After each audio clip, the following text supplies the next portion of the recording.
おっしゃる通りです。だから言ったろ。あいつらは信じてくれなかったけどな。もう一度お試しください。追加料金が必要です。考えとく。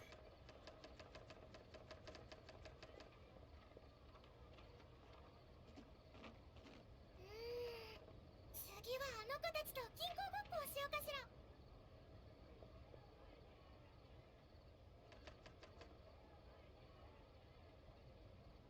だから言ったろ。あいつらは信じてくれなかったけどな。ええ、はい。おっしゃる通りです。追加料金が必要です。考えとく。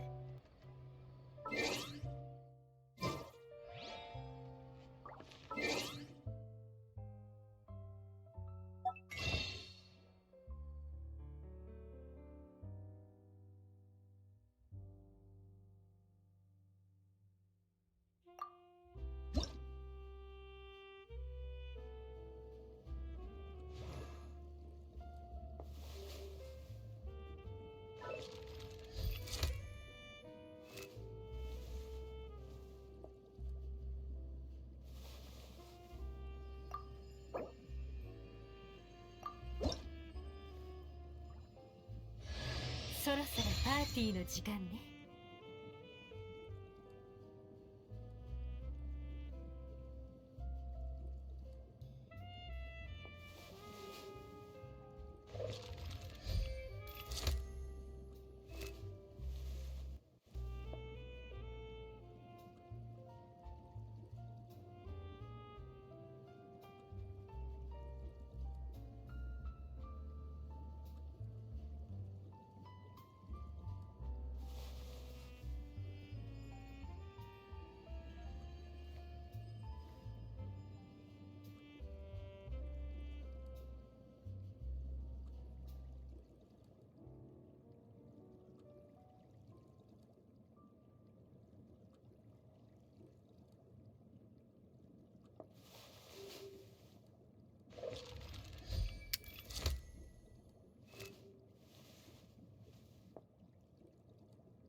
情報提供者から知らせがあったわ。うん。どうやらまた新たな変数が現れたようね。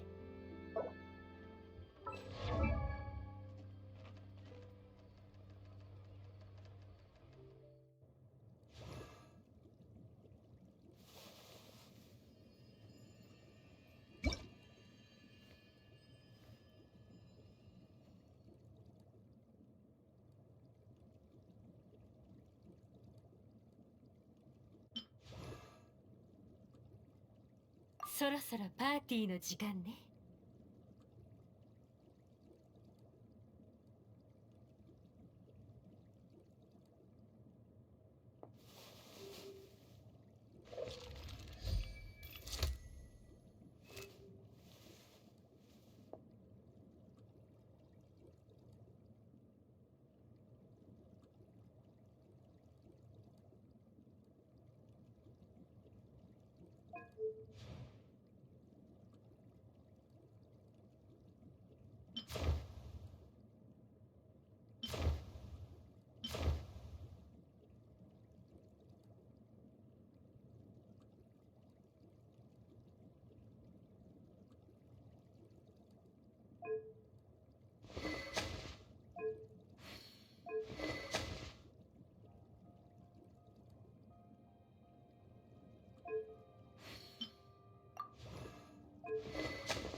たまには目立ってもいいわよね。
だから言ったろ、あいつらは信じてくれなかったけどな。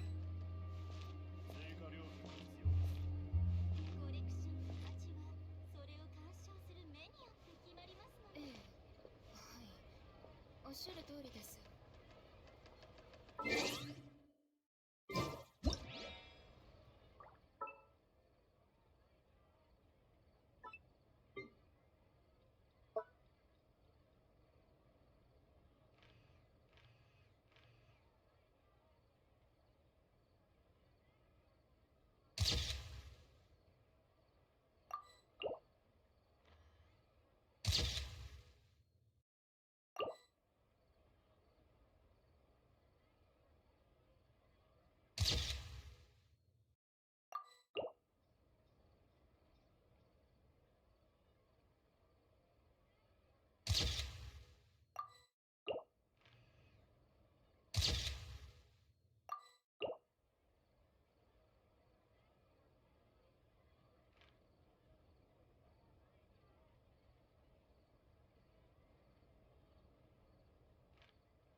ちは。私は夢水木みずき。心理療法士をやってるの。何か悩み事があれば、いつでも私に相談して。どんなに重たい悪夢でも、塵一つ残さず、君の心から追い出してあげる。え？信じられないって？じゃあ、時間があったら、今から私の診察室に来ない？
戦う力だけでなく心も成長できた。これでもっと強い負の感情にも立ち向かえるよ。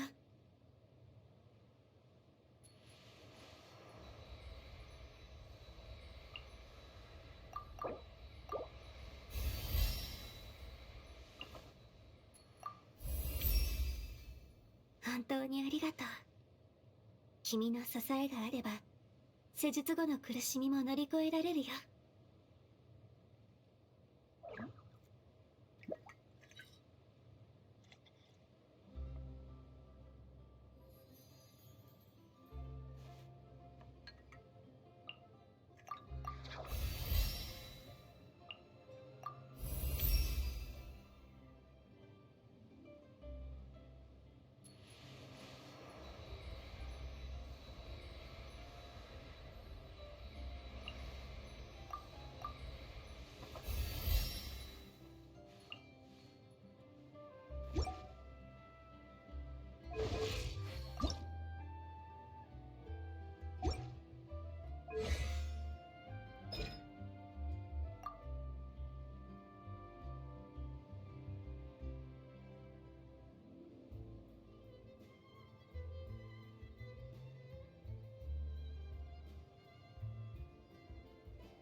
この世を渡り歩くにはより多くの身分を持った方が便利なの。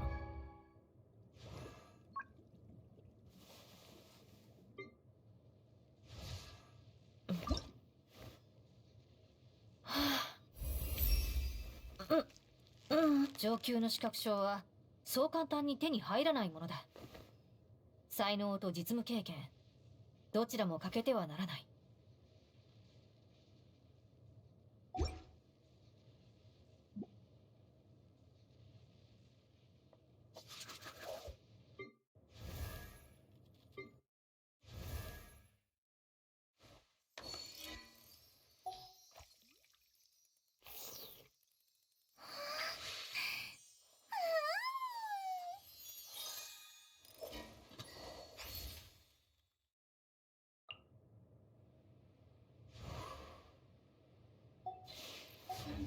君にもいくつか作ってあげようか。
象ロックオン。6308式ユニット無双の風姿を見せよオーズ。命を捨てに来たか。この件は分か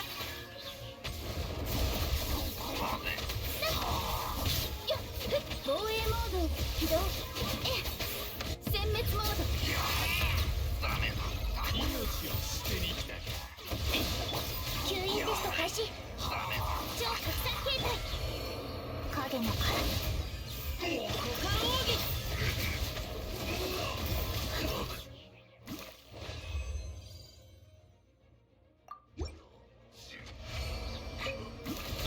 絶縁障壁展開。今回は大物が釣れたよ。やはり命を捨てに来た。断罪の無双の風シミュレーター6308式ユニット命を捨てに来たか。歌よ錦となれ。雨描きがたし。防衛モード起動。交渉は終わりです。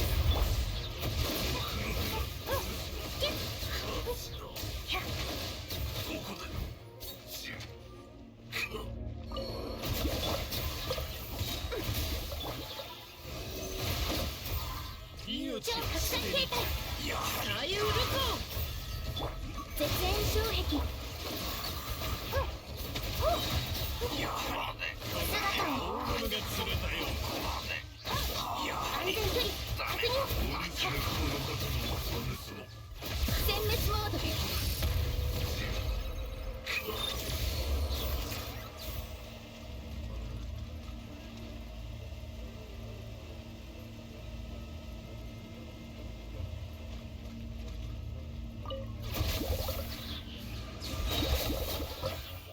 命を捨てに来たか。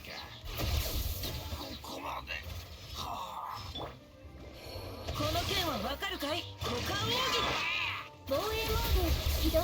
やはり大物が釣れたよ。やはりダメだ。ここまで。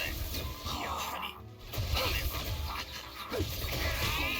やはりダメだ。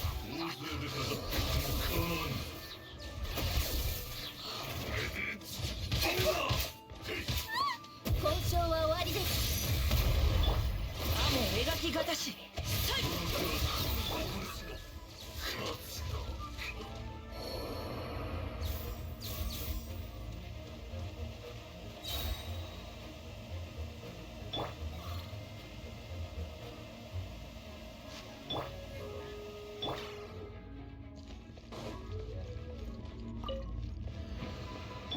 掃除対象ロックオン。命を捨てに来たか。ここまで。今回は大物が釣れたよ。やはりダメだ。この件はわかるかい。捨てにやはりダメだ。殲滅モードここまで。命を捨てに来たか。歌よ錦となれ。やはりダメだ。ここまで。この刀を放送。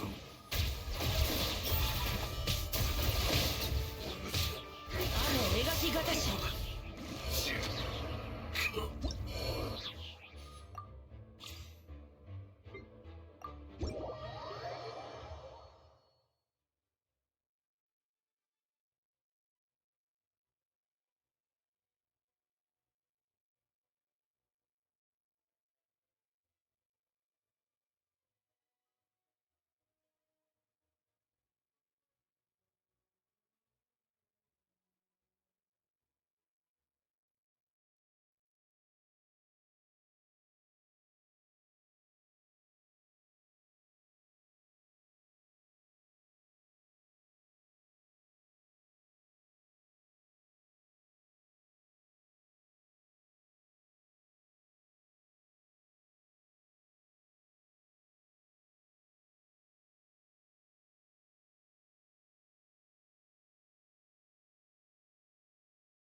受け止められる？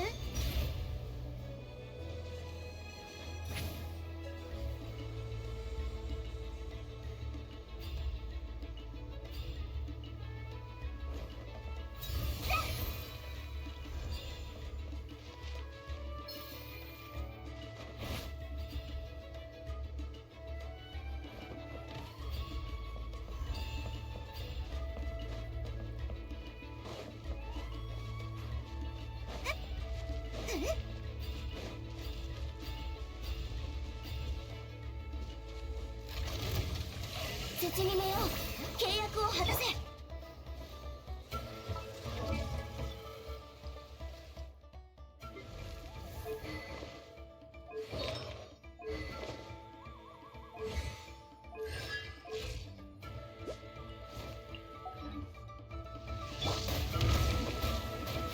出てこい。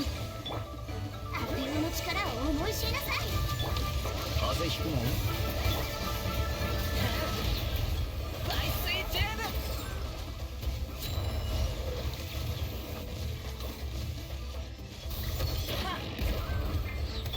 手加減なしよ。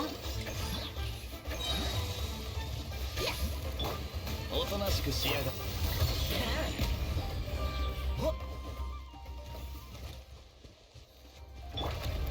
シュトラリー、リツパパ、そうよ。ダダーン。すまんすまん。こいつはどうだ。やめろ。開運召喚。悪友の力を思い知りなさい。小さな痛みは強い励みとなる。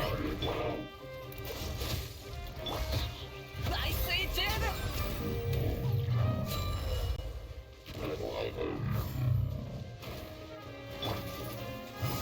口封じは任せたからね。出てこい。行くぞ。この瞬間お前は開運召喚。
お嬢様のこ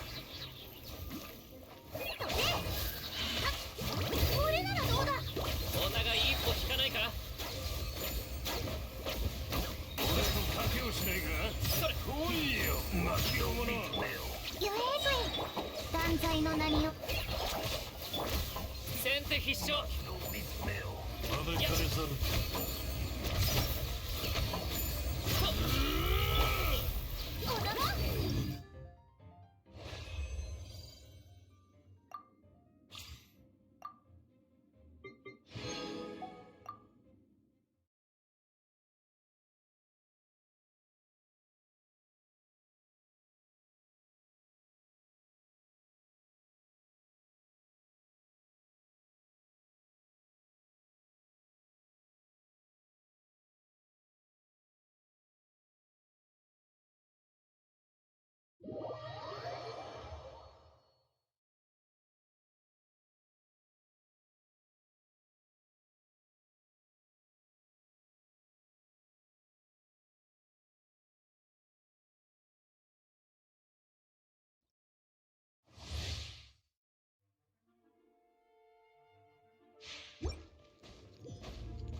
みんなは俺が守る。話が通じないなら叩くまででしょう。これ風邪ひくなよ。それやははやそれふったみんながそばにいて。やだ。料理の時間だよ。師匠の技。大ウルコ、この剣はわかるかい？雨描き方し。この瞬間お前は永遠を。みんなは俺がややた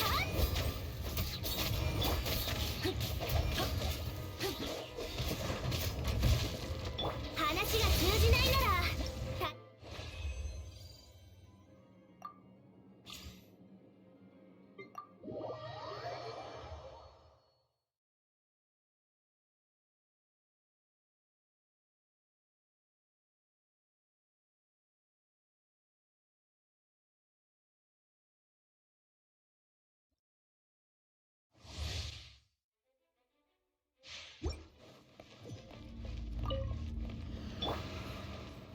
これが階段を。助立ち参上。それ動くな。投降しろ。姿を見せよオズ。やったやっはやっ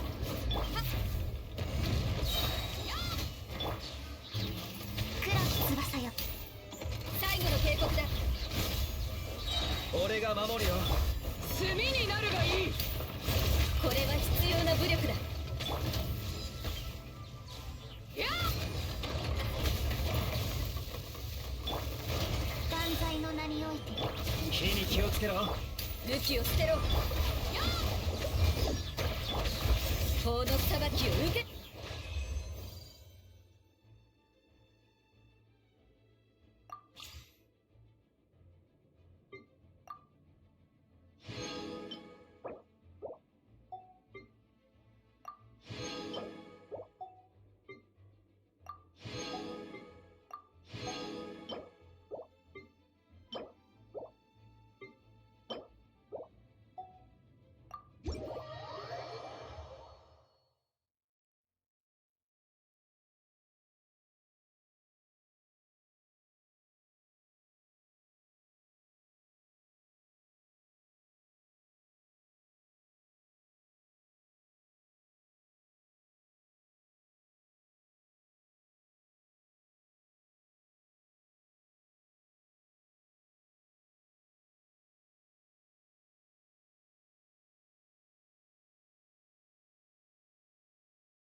星と親無事今日の星と親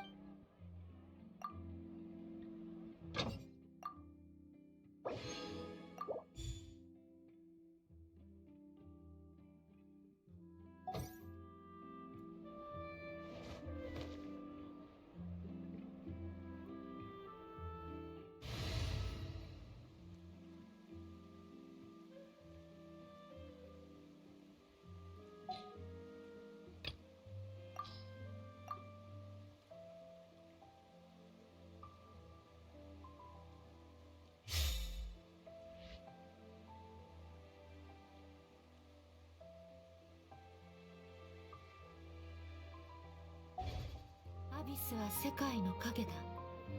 消えることはなく、そこにあり続ける。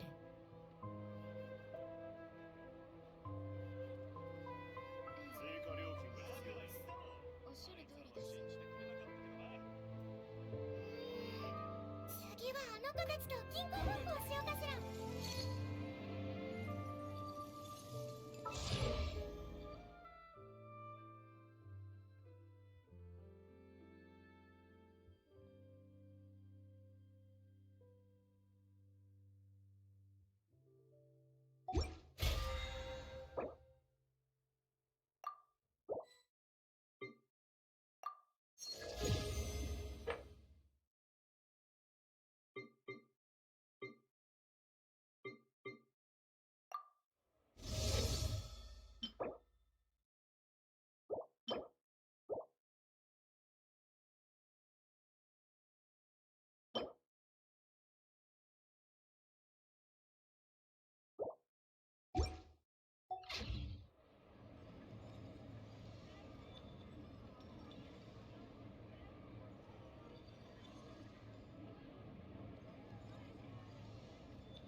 の時間よ。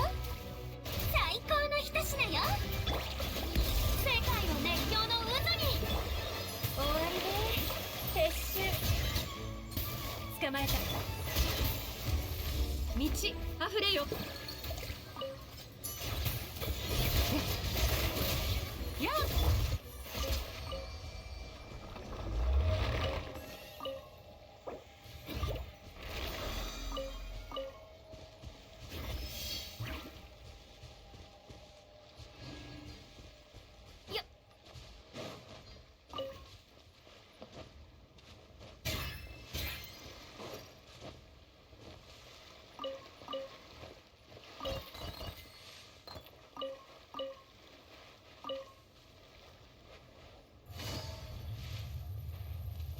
無知でやばん。かかれ。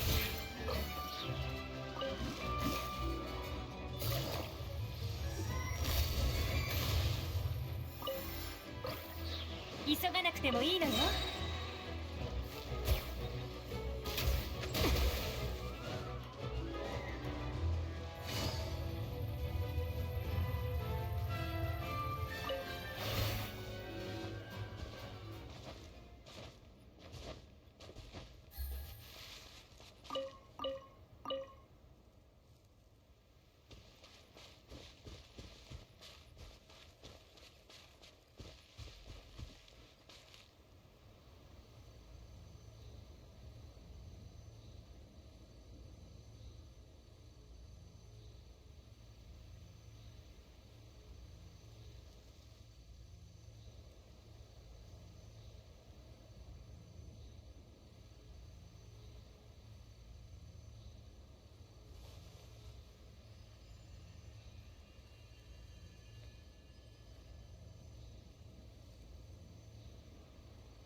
情報提供者から知らせがあったわ。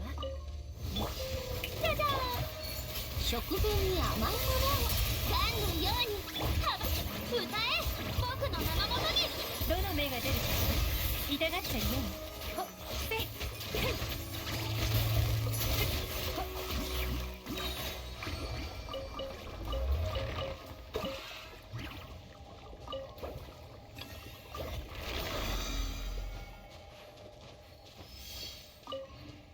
よっ。か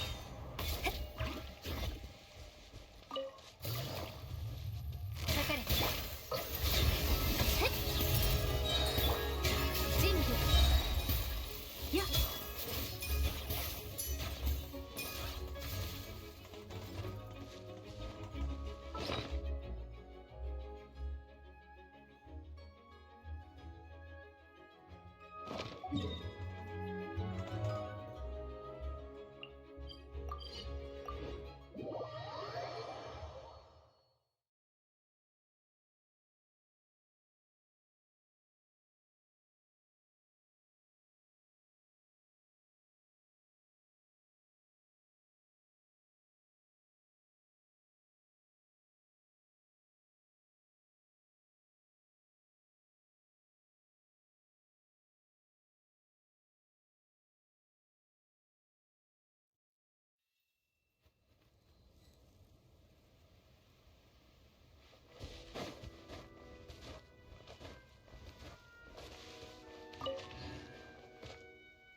低温調理最高の一品よ。光り輝くがいい。終わりで撤収。さあそう。捕まえた。ほっふっ。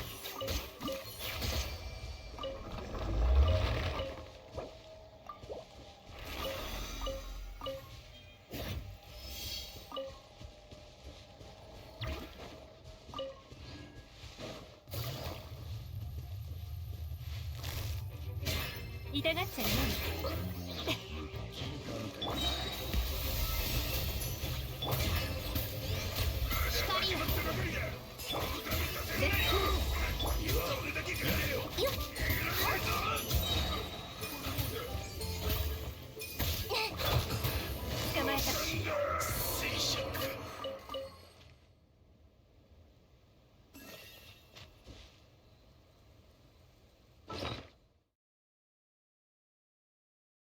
開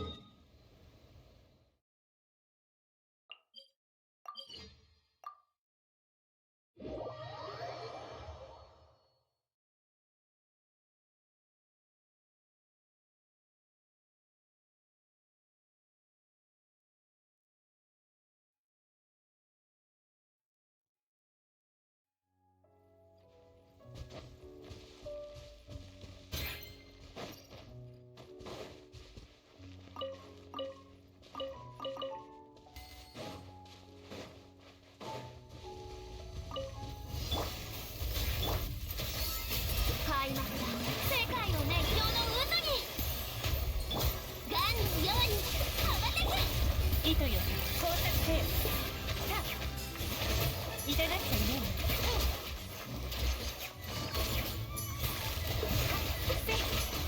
え。よっ。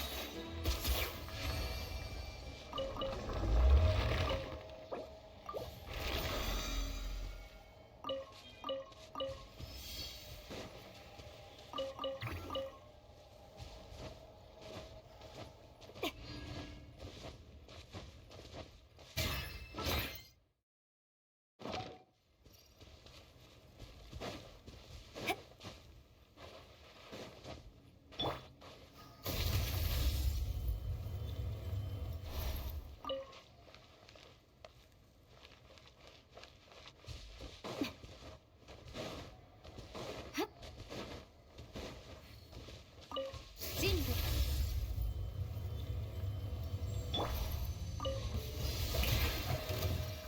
光り輝くがいい。冷凍の時間。終わりね。やよっせい。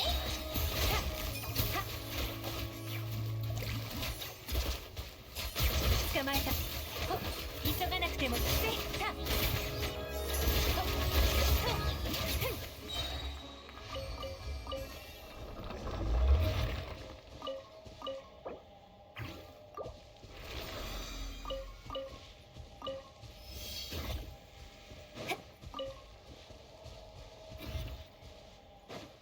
急がなくてもいいのよ。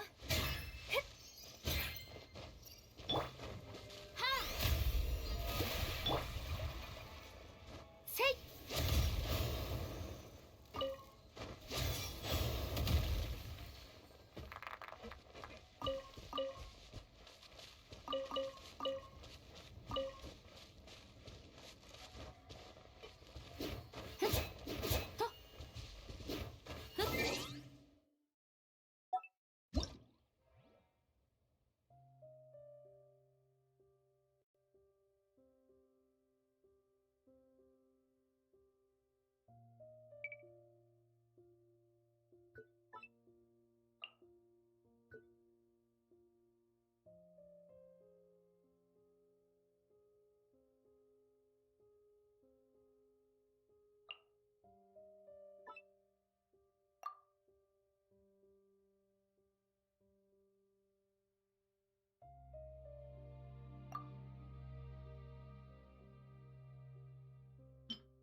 この世を渡り歩くにはより多くの身分を持った方が便利なの。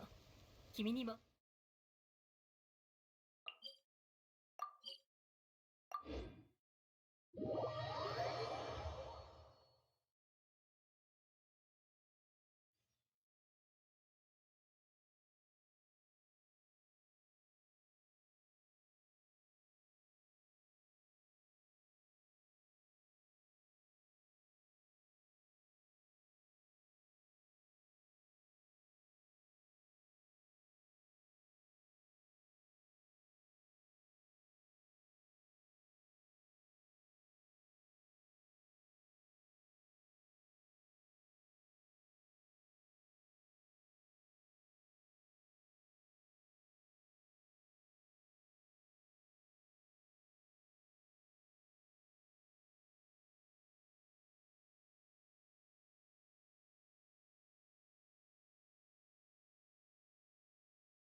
旅人パイモン、久しぶり。あ、ケイシー、久しぶりだな。こんなところで会うなんて奇遇だな。仕事は順調か？君たちやカーン先輩のおかげでだんだん慣れてきたわ。でも最近仕事中に気が散ってしまいがちで落ち着かないの。話すと長くなるんだけど、父上が体のことを理由に天数を辞任することになって。天王寺に何かあったのか？正確には父上曰く体の不調はないらしいんだけど、気力が落ちてきてるっていうの。誰しもいつか老いる日が来るってよくそう言っていたけど、実際に顔のシワがどんどん深くなっていくのを見ていると、やっぱり何とも言えない気持ちになるわ。そうだ、父上は今頑丈茶室の2階にいるから、よかったら会っていってあげて。父上は君たちのことをすごく気に入ってるみたいだから、もし話をしに行ってくれたらきっと喜ぶと思うわ。そうだな。じゃあ早く行こうぜ。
Uncle Ken, we're here to chat with you. Oh? What a lovely surprise. Welcome. Oishi, why don't you go downstairs and get the shopkeeper to make us a fresh pot of tea?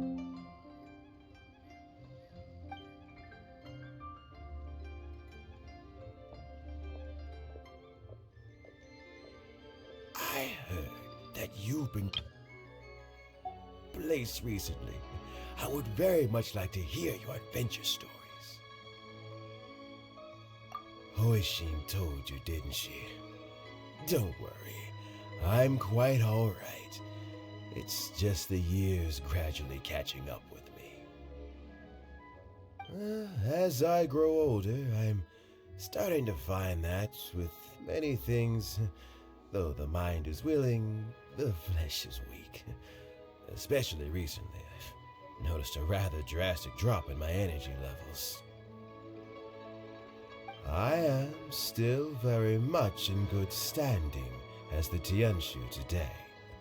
Nevertheless, I wish to pass on the position before my mental acuity begins to decline beyond redemption. How difficult is it to transfer the Tianshu position? Oh, well, you see, the Tianshu is a rather unique position among the Liyue Qixing.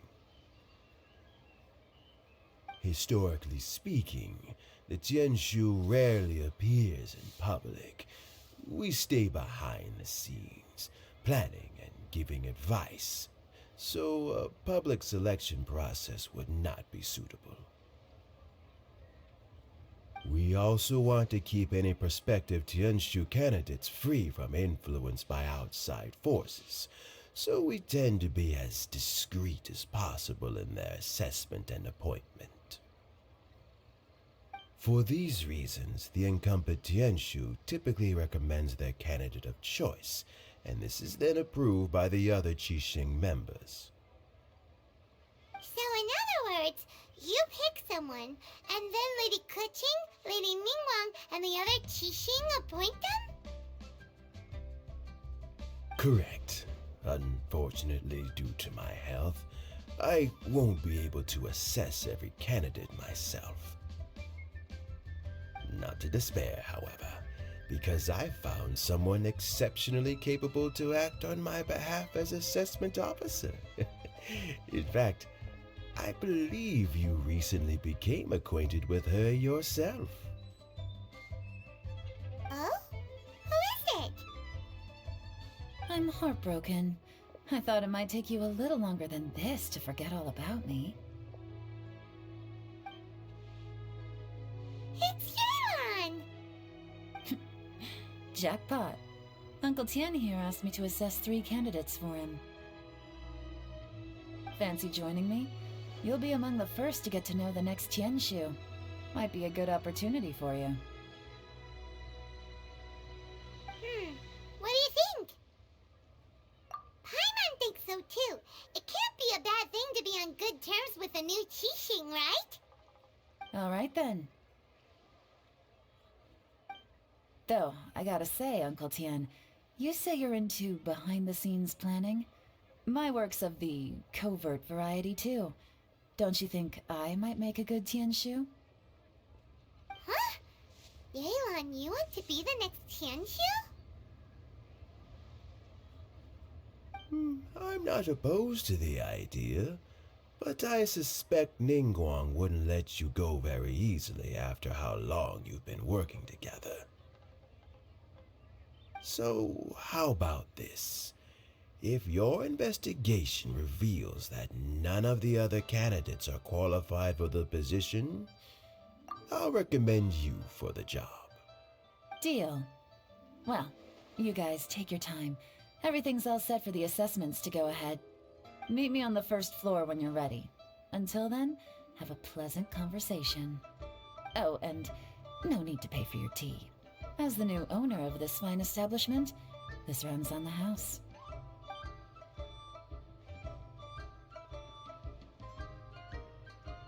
You're all set? Uncle Tian seems really worn down. It's like all his energy's gone. Yeah, it may sound harsh, but Uncle Tian is past his prime. He's not cut out for this anymore. So he's recommended 3 candidates. Their names are Qinwei, Mingbo, and Zhi. Qinwei is a wealthy entrepreneur. Mingbo works at the Liyue Ministry of Civil Affairs, and Zhi is focused on study and travel. Try to keep all that in mind. Of course, It doesn't really matter if you forget, since we'll be assessing them at Yuehai Pavilion in a short while. Qianwei, Mingbo, Juyi. Paimon should be able to remember their names, but what does the assessment involve exactly? Let's leave that until we get to Yuehai Pavilion. Alright. Heads in the game, people. The stakes don't get much higher than a change in the Qixing. We can't afford to miss anything, no matter how small. Got it. We'll keep our eyes wide open.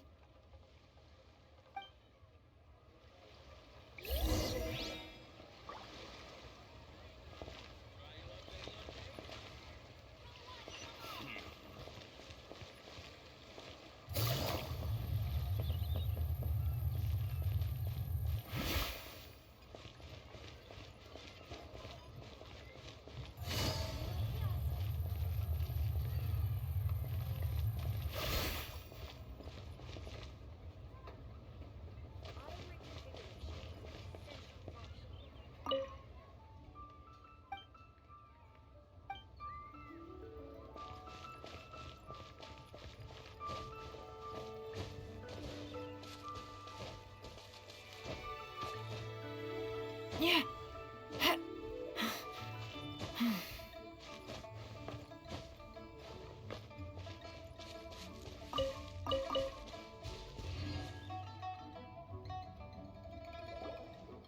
My legs are getting sore. What is wrong with this assessment officer? This is a huge occasion and I don't even get a chair. I've dealt with all kinds of people in my time, but never have I been made to stand while I'm waiting for an appointment. Oh, I mean, I think it's fine. That's called being complacent. If you're happy to just accept the way things are, you'll never be able to change anything in the future. Oh, come on. That's just... Now you're just being unreasonable. All right, you two. Let's not get into a big argument over this. It's not worth it. Qianwei, that was a bit uncalled for. And Mingbo, cut him some slack. We've all been standing around for a while. It's natural to be getting irritable. Look, how about this? There's no rule saying we're obliged to stand up while we wait, so why don't we borrow some chairs from the guild nearby? Fine. They're not the best quality chairs, to be sure. But under the circumstances, it would be better than nothing. It looks like all 3 candidates have arrived.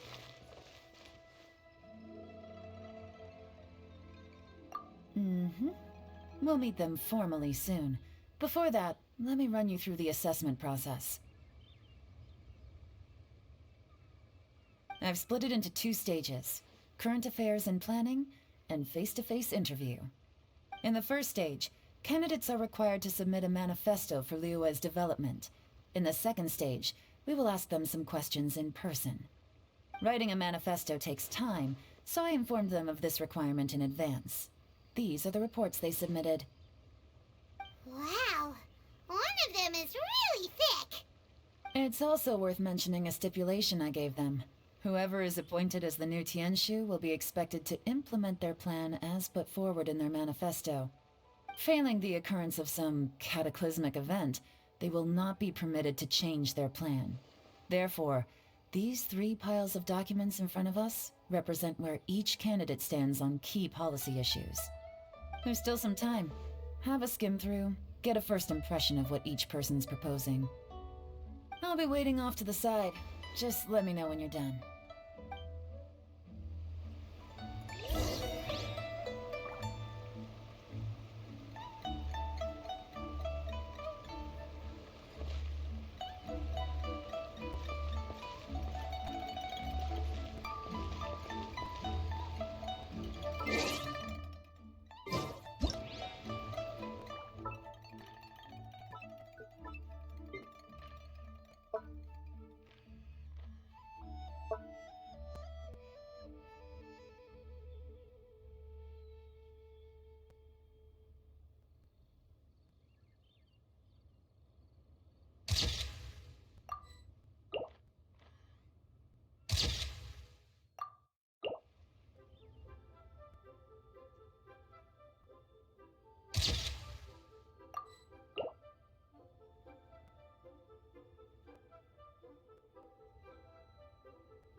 Finished? Almost.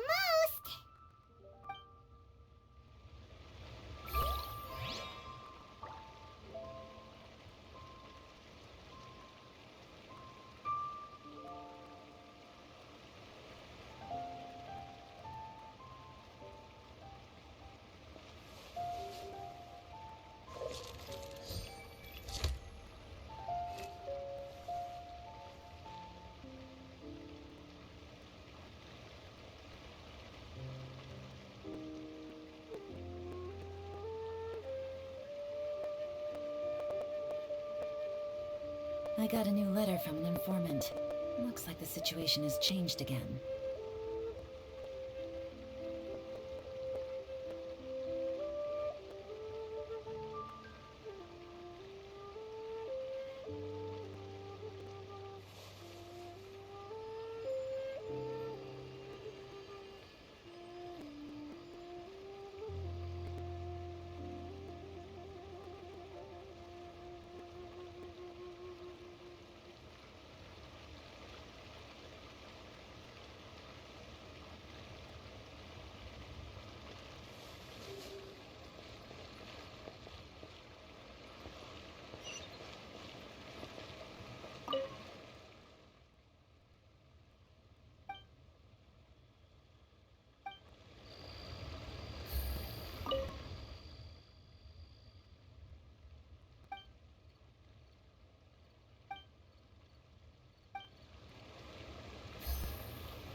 Finished, huh?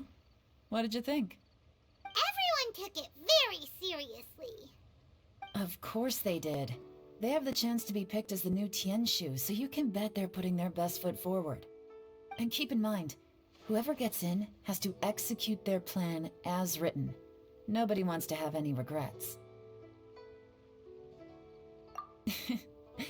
That's for me to know and you to find out. We can talk more after the interviews. We'll see the candidates now. Let's do one at a time. Start with Chenwei. Yes, ma'am.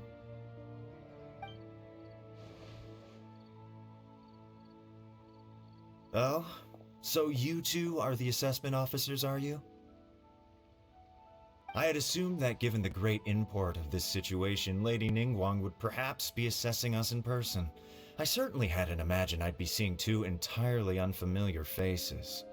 I trust you've read through my manifesto? I'd be more than happy to clarify any details you found difficult to grasp. It was written with an expert audience in mind, after all. Mind your tone, mister. Relax. It wasn't intended as a personal slight against anyone in particular. I was simply stating a fact. Cloud Retainer? You know this Adeptus? Oh, yes, I remember now. You must be the traveler that people are constantly talking about. With your sterling reputation, you must have a respectable level of erudition. Perhaps you will be able to understand the concepts I have put forward. Although I shouldn't get my hopes up. Oh, is it my turn? Yes. Please introduce yourself. I'm, Mingbo. I work in the Ministry of Civil Affairs. I've worked there for, 9 years, 5 months, and 3 days. In that time, I've handled, 2,347 cases. I have 12 active cases at the moment.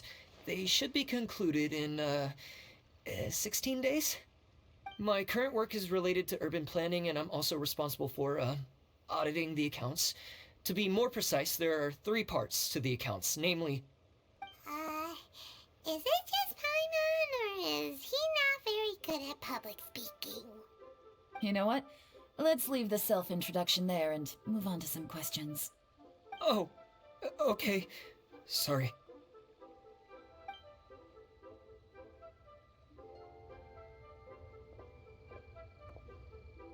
Hello. Not gonna lie, I'm feeling a little nervous. What would you like to know? You're here to assess me, so ask away and I'll answer your questions to the best of my ability. Your manifesto is very wide in its scope, but you don't seem to be personally involved in many of the specific fields. How can you be sure that you have the ability to put your plan into action? Very fair question. I completely understand where you're coming from. But I'm confident in my plan. I've visited many different places, talked to lots of people with far more expertise than myself, and my manifesto is the conclusion of these efforts. Of course, two different problems can be interconnected in very complicated ways, and you might reach two very contradictory conclusions depending on which one you're focusing on. What I've tried to do is strike a balance. In other words, present an optimal solution to all the problems as a whole. How do you plan to determine whether you are right or wrong about your proposed solution being the optimal one? A great question. Well, I'd start by having my colleagues and the secretaries of the Yuehai Pavilion evaluate any proposals before implementation. Post-implementation, it would all come down to the results. If it turned out that my judgment was to blame for poor results, I would take responsibility. Nice answer. All right, next question.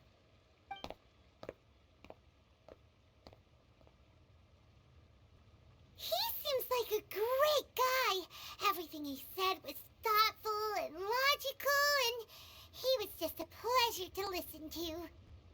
Here's my take on what we just learned. As you saw, Qianwei is highly knowledgeable. He proposes many excellent ideas in his manifesto which effectively target the big issues. But he is very proud and incredibly stubborn. He doesn't care much about other people's feelings. Mingbo's plan is more thorough and more measured. You can tell he's meticulous in his work, very detail-oriented. But he and Qianwei are otherwise polar opposites. Mingbo is not very articulate and comes across as very timid in conversation. Perfect summary! Paimon couldn't agree more. You're good at this, Yelan.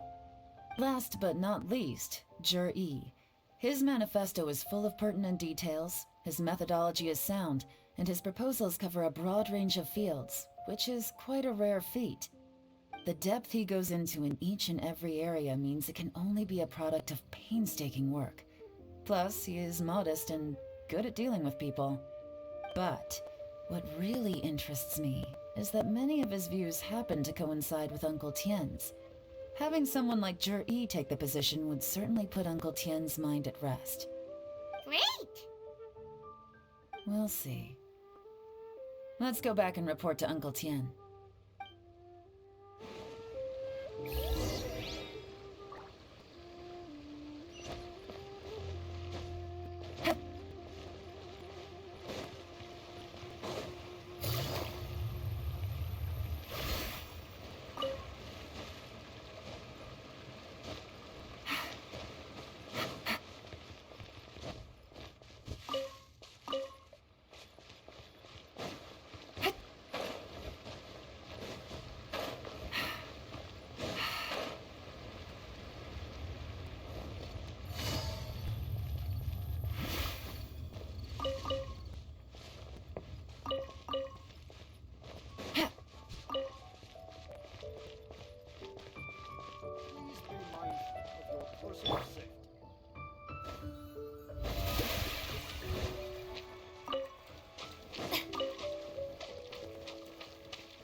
Take it easy.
see, then it's more or less as I anticipated. Alright, then let me ask this. The ideas in Jur-E's manifesto are very similar to your own. Is there any particular reason behind this? Oh, I didn't want to say anything when I gave you the list of candidates, for fear of affecting your judgment. But I can tell you now. Those 3 candidates have all studied under me in the past. It's only natural that they share some similarities with me. But Xin Wei went on to focus on his business, and Ming Bo has always been occupied with his work at the Ministry of Civil Affairs. Of all of them, Juri was with me for the longest duration. Whoa! So how did you get to know them all, Uncle Tian? Chen Wei was referred to me by an old friend. Ming Bo came to my attention in the course of my work, and as for Juri, that was pure happenstance. We first met while fishing. Gradually, as we got to know each other, we started discussing all sorts of topics. Juri came from a poor family, and his parents died when he was very young. But he was a gifted student and a fast learner. He reminded me of a younger version of myself, so I started out giving him a few words of advice when we were out fishing and noticed how quickly he got on.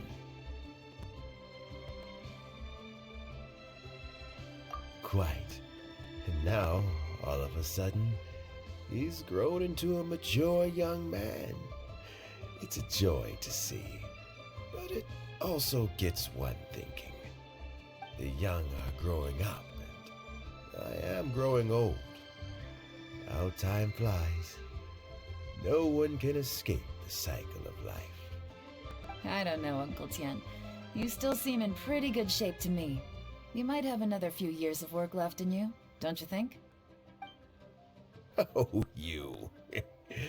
There's really no need to console me. Having less energy than I used to isn't such a bad thing. It just means I finally have a good reason to retire and spend my days doing what old men like me should be doing. Going fishing whenever I feel like it. Sounds like you sure love fishing, Uncle Tian. Ooh, there's nothing quite like fishing to pass the time. Ooh, and freshly caught fish, they make the most beautiful fish soup with barely any preparation required. Fresh fish soup. Sounds tasty. Doesn't it? Also, some time ago, Juri purchased a very special recipe from an old fisherman. When we've been fishing recently, Juri always brings some extra ingredients he prepared in advance.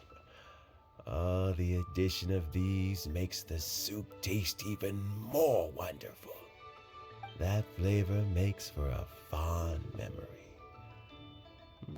But at my age, who knows how many more chances I have left to taste it again. Ooh, can Paimon come next time too? Paimon really wants to try it. Let's get back to the matter at hand. Uncle Tian, we've reported back. Do you have a verdict? I appointed you as the assessment officer, and I trust your judgment. Had you not asked me why Juri's ideas were so similar to mine, I was not going to mention my history with any of them. This decision must be guided by what is fair and right. Please disregard all other considerations and make your final decision only after a thorough review of each candidate's talents and capabilities. Remember, you must be thorough. Understood. Come on, let's go talk somewhere else. Bye-bye, Uncle Tian. Look after yourself.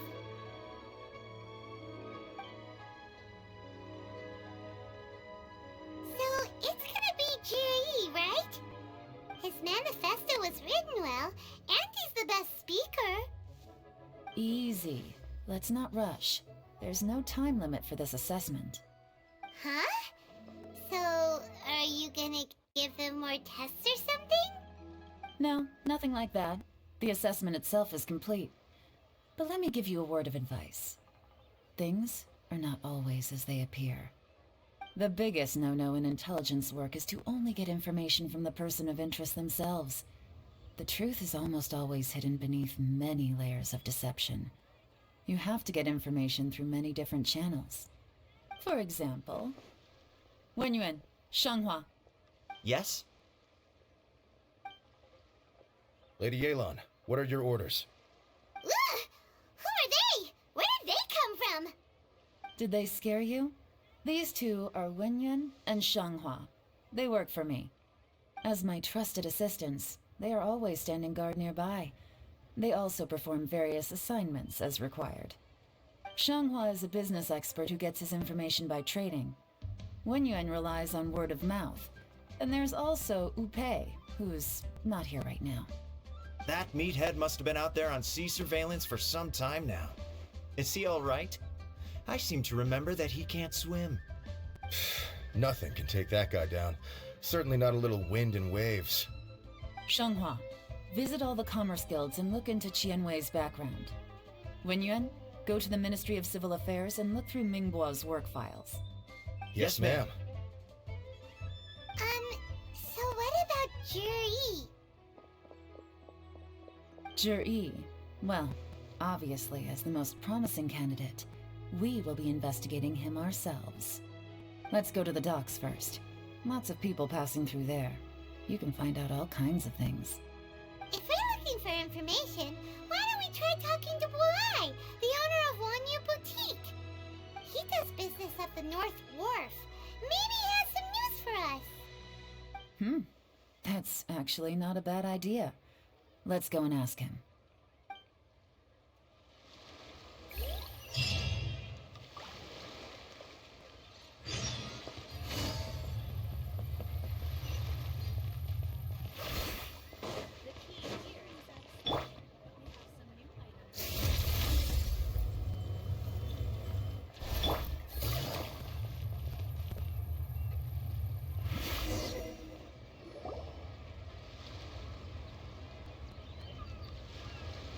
Look, your asking price for this batch is just too high.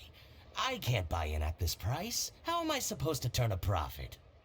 Come on, hear me out. I'm telling you, this is the single best batch of Sunsettias ever. You won't find anyone who disputes that. I accidentally dropped one into a well, and even the water turned sweet. Even so... All right. I'll let you in on a little secret.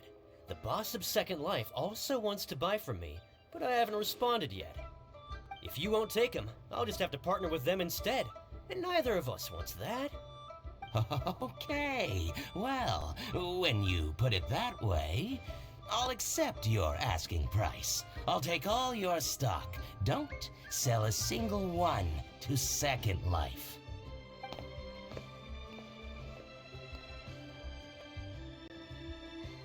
Oh, what are you doing here? And to be clear, these Sunsettias are mine. I got to them first. Don't get any ideas. Actually, we want to ask you about a guy called Juri. Have you heard of him before? Juri? Yes, he's quite well known. I've heard a story about him. They say he was born into poverty. His parents died when he was young, and he was treated cruelly by the local community. One of his neighbors was terribly rude to him all the time, but Juri never retaliated. And when his neighbor went bankrupt, he even helped support the family. He returned cruelty with kindness, injustice with peace offerings. A gentleman of talent and character, and... how did I not notice him sooner? In fact, maybe I'm not too late.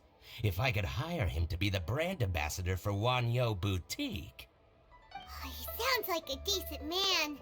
We can finally breathe a sigh of relief. Why are you asking about him anyway?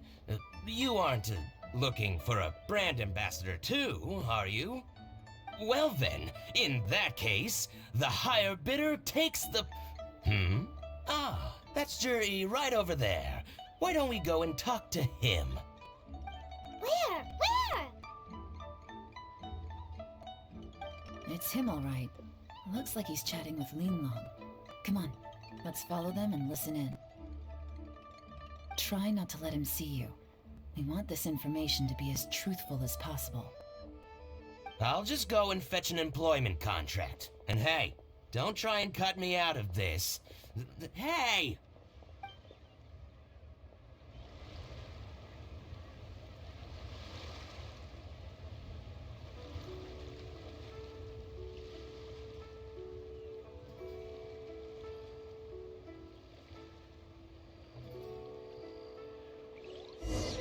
I understand. Let's walk and talk.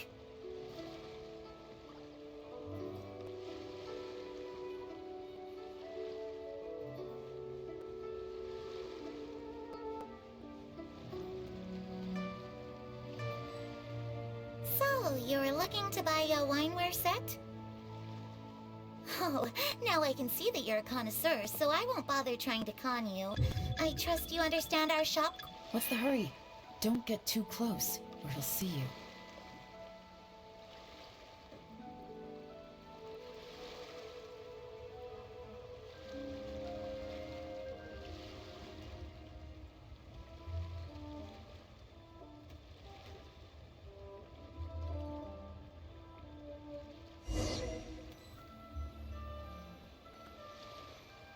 My friend, what can I get you?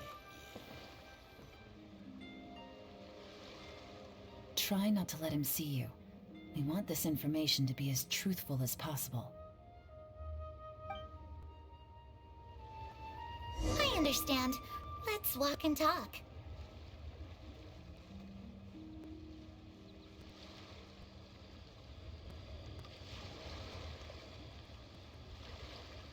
So, you were looking to buy a wineware set? Oh, now I can see that you're a connoisseur, so I won't bother trying to con you. I trust you understand our shop quite well? My friend, The truth is, an old friend of mine, who likes to have a drink now and then, he fancies himself as a man of culture, but doesn't care for needless extravagance. So I thought I might buy him a set of high-quality fakes. How very thoughtful of you. Leave it to me, then. Come and collect it at Shigu Antiques whenever is convenient.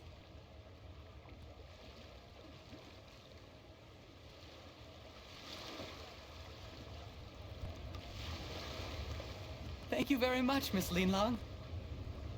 It's my pleasure, Mr. Juri. These days, it's quite rare for someone of your standing to still keep up with their old friends. It's nice to see. I'll be sure to pick out a good set for you. You can count on me.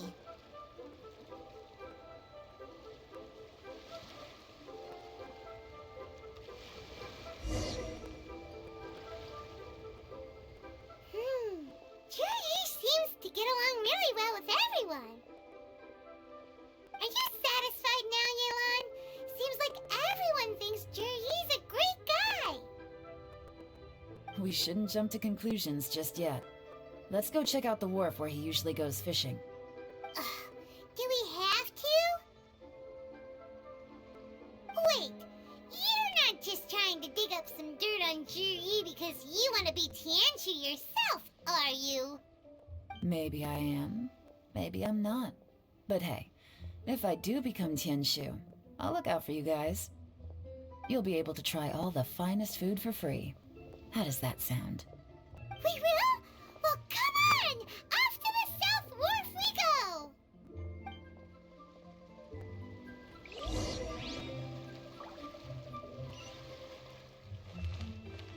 Merciless.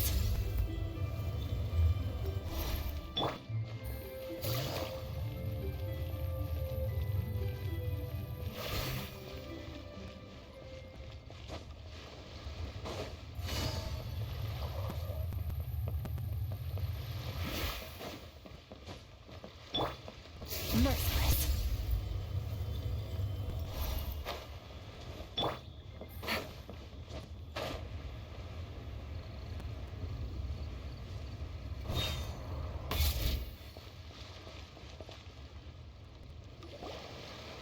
The wharf is as busy as ever. I hear the anglers here sometimes sell their fish to the nearby fishmongers. Let's see what Uncle Soon has to say.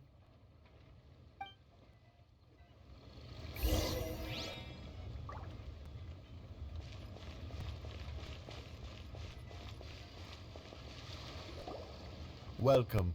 What would you like to buy today? Sorry to interrupt. We're actually members of the, Liuwei Anglers Association, and we just wanted to ask a few questions about someone. We've heard about this young man called Zhi, who's supposed to be a fantastic fisherman. Just wondering if you happen to have heard of him? Whoa! Yelan made up a whole fake identity without batting an eyelid! Ah, yes, Jury. He's been making quite a name for himself recently. I've got some friends who travel all over the place, and they tell me everywhere they go they meet someone who's heard of him. Apparently, he had a rather tough time growing up. Had to work several jobs alongside his studies to make ends meet. How does that saying go? What doesn't kill you makes you stronger. Well, if there's anything to that logic, he's sure to be phenomenally successful one day. Yeah, we think so too! But I'm afraid your Anglers Association might be in for a disappointment. Oh? Why is that? He's good at a lot of things, but fishing isn't one of them. He fishes at the wharf and sells what he catches to me on occasion. His catches are always mediocre. Not terrible, but equally nothing to write home about. If you're looking to recruit some new members, though, I do know a few top anglers I could put you in touch with. That sounds fantastic. I've got a couple of other things to attend to right now, though, so why don't I come back some other time and we can chat over a drink? Sure thing. See you. Everywhere they go, they meet someone who's heard of him. Come on, let's keep asking around.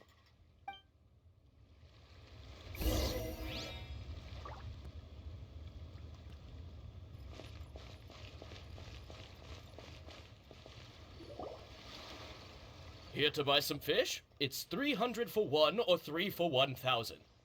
You better hurry. When they're gone, they're gone. Hello, we're from the Society for Fish Price Research. We'd just like to ask a few questions. Wow! She switched identity again! Society for Fish Price Research?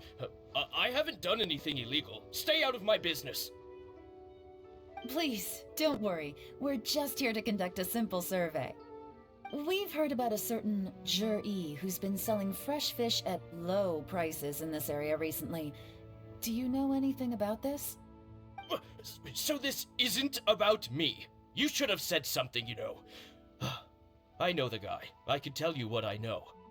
I haven't heard anything about him selling fresh fish at low prices, but it wouldn't surprise me if it was him. Oh? Why is that? Because he's so poor. His parents died when he was very young, and his alcoholic father still owed a huge amount of debt. No one wanted anything to do with him. He was still a kid when he first came to the wharf. His clothes were ragged, and he had a bandage wrapped around his head. And he managed to survive, thanks to Uncle Tien, who gave him some food. But still to this day, he doesn't have a lot of mora to his name. I mean, he can afford to eat and everything, but you'll often see him haggling with others over just a few mora. So, I wouldn't be surprised to find out he's been selling a few fish. It's not like he catches much anyway, so it's not going to affect my business. Don't tell him I said that. You'd rather he didn't know? Well, I spoke to him once, briefly, and I just had a feeling that he really cares what other people think of him. I think he has pretty low self-esteem, but hey, it's hardly my place to say anything. What he's achieved already puts most people to shame. And nobody's perfect. I just wouldn't want to upset him, that's all. I see. Well, thank you for sharing that with us. Not a problem. And just for the record, there's absolutely nothing wrong with the price of my fish. The more times you say it, the less convincing it becomes. Doesn't have a lot of mora to his name. Okay, let's keep going.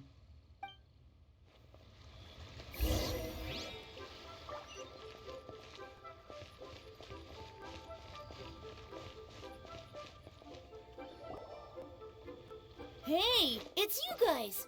Wait, what's the phrase? Oh yeah, honored to meet you. What brings you to me? The truth is, we are but newcomers to this territory. We heard tell of a great martial artist, Master Dugu, who knows everything there is to know. Hence, we sought you out to ask for your guidance. Really? People said I know everything there is to know? But of course, we also heard that Master Dugu is a kind and virtuous swordsman who never turns away anyone who comes with questions. Great! So what do you wish to know? Nothing happens on this street that I don't know about. Now she's lying to a kid. So, Master Dugu, have you heard of one by the name of Jur-E? Sure have. You mean that guy that all the grown-ups are talking about these days? I've heard many tales of Juri. For example, I can't remember. Probably because it's nothing that important. I prefer stories about sword-fighting heroes.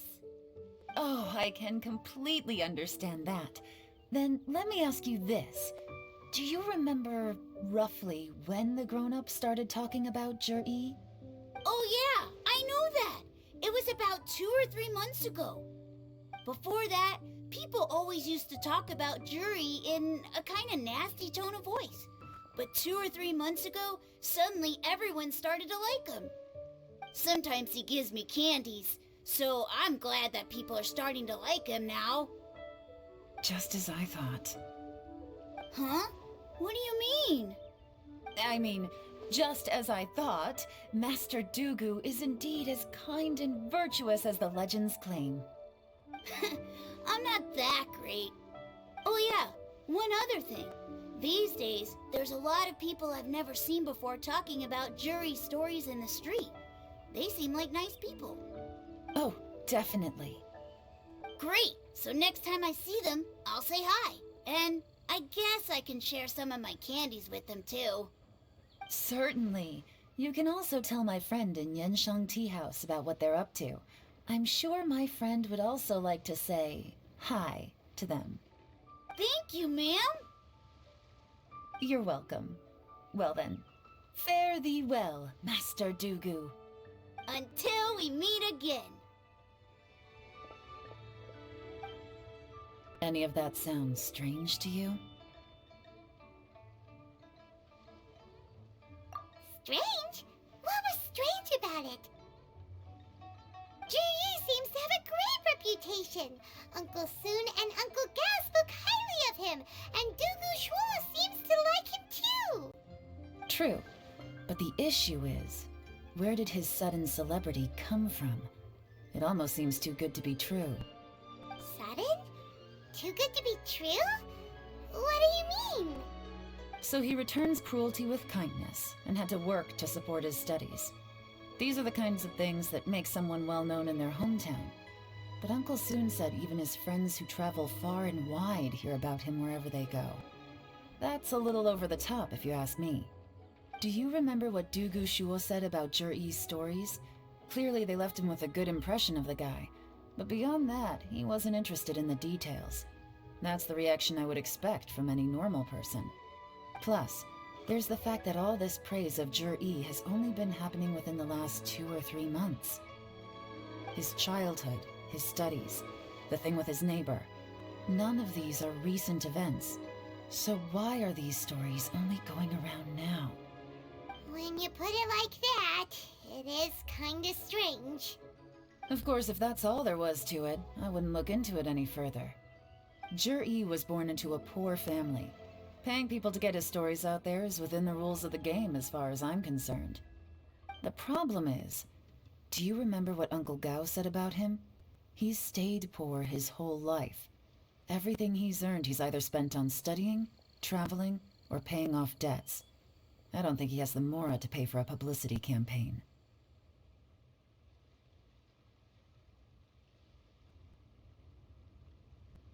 Right, and that changes everything. It can mean a powerful faction is trying to gain influence over the Liu at Xixing. That's the worst-case scenario. But all too often, the most pessimistic speculation turns out to be closest to the truth. Someone's trying to gain influence over the Qixing? That sounds serious. What should we do? Even if we asked Jiri about it, surely there's no way he'd admit it. First, we need to find out who's supporting him. Don't worry, I've got a plan. Remember the current affairs and planning stage of the assessment? Since the successful candidate is duty-bound to implement their plan after taking office, their manifesto tells us their stance on key issues. Whoever is secretly helping Jir-E must be seeking to benefit from his actions after his appointment. So, we should be able to find some hints in Jir-E's manifesto on who we're dealing with. Come on, let's get back to Yenshang Tea House.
Navigating the world is a whole lot easier with a few different identities to choose from.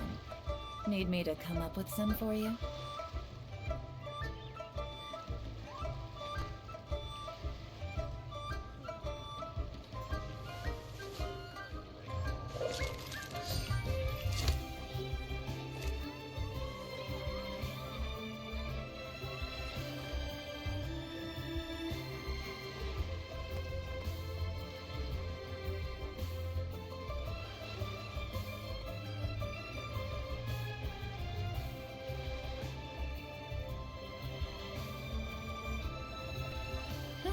Good roll. Alright, maybe I'll take one more day off, and knock out the rest of the work once I'm feeling up to it.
Jur-E's manifesto covers a huge range of topics. Looking for details that don't add up will be like trying to find a needle in a haystack.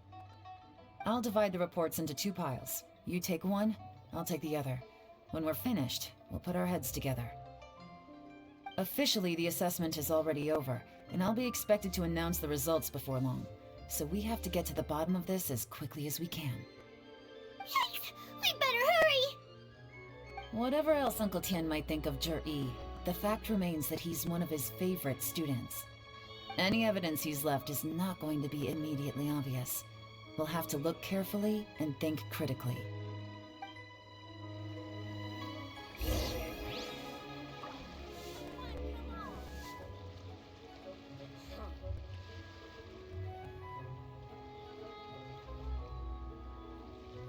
I got a new letter from an informant. Looks like the situation has changed again.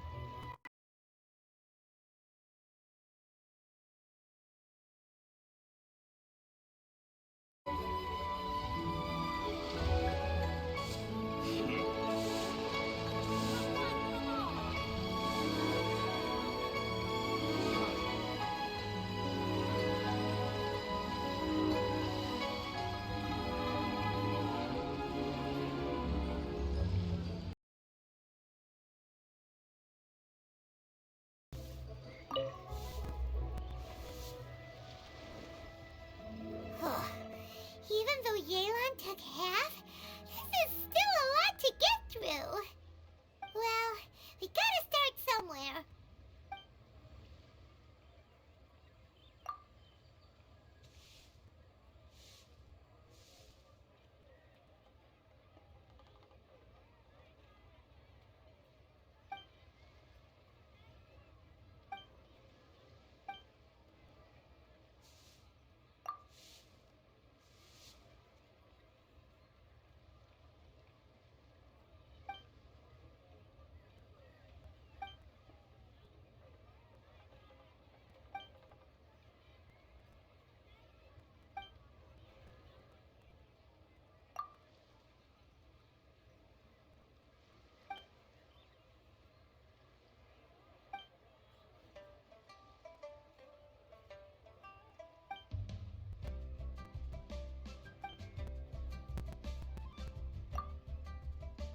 All this reading is giving Paimon a headache. Let's take a break.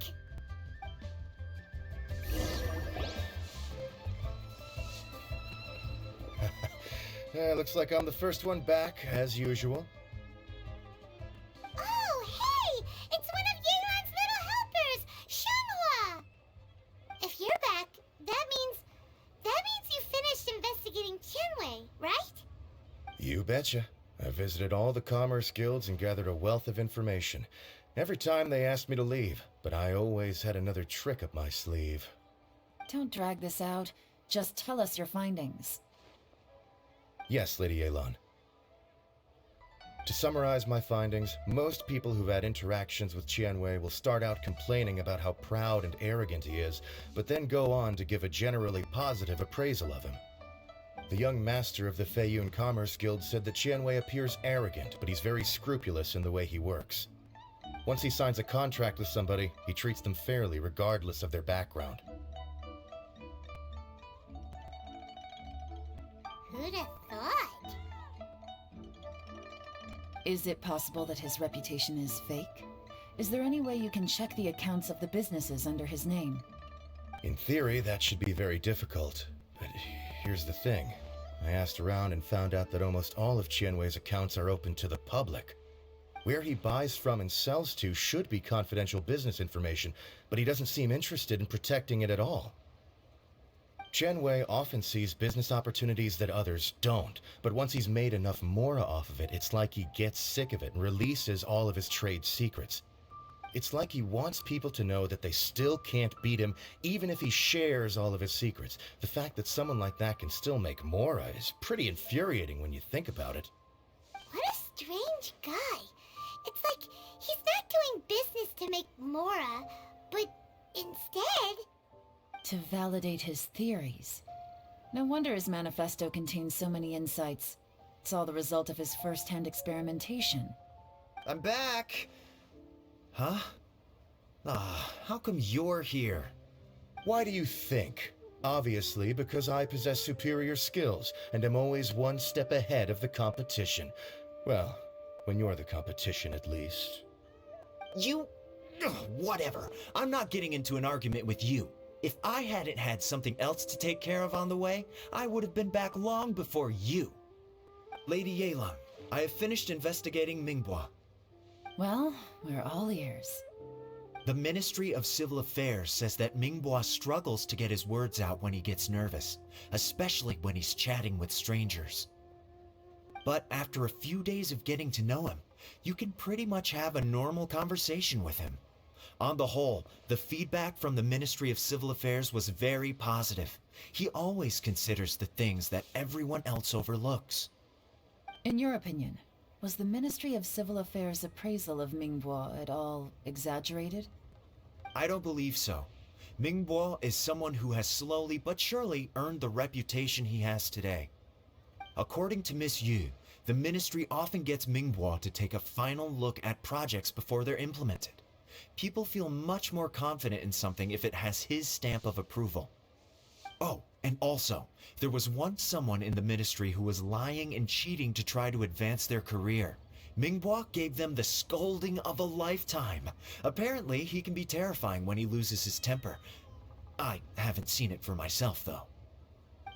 Whoa, that's hard to imagine. Like I said before, things are not always as they appear. Ah, so that's what you meant by that. Paimon's starting to get it now. Thank you both. You're free to go now.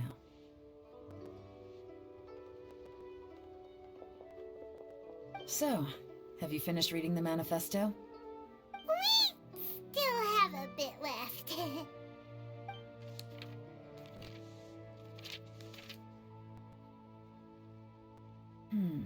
I can't see any immediate problems looking at the individual entries.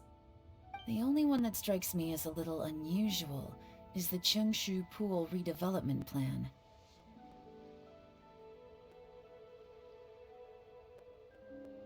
Chengshu Pool has always been home to many secrets.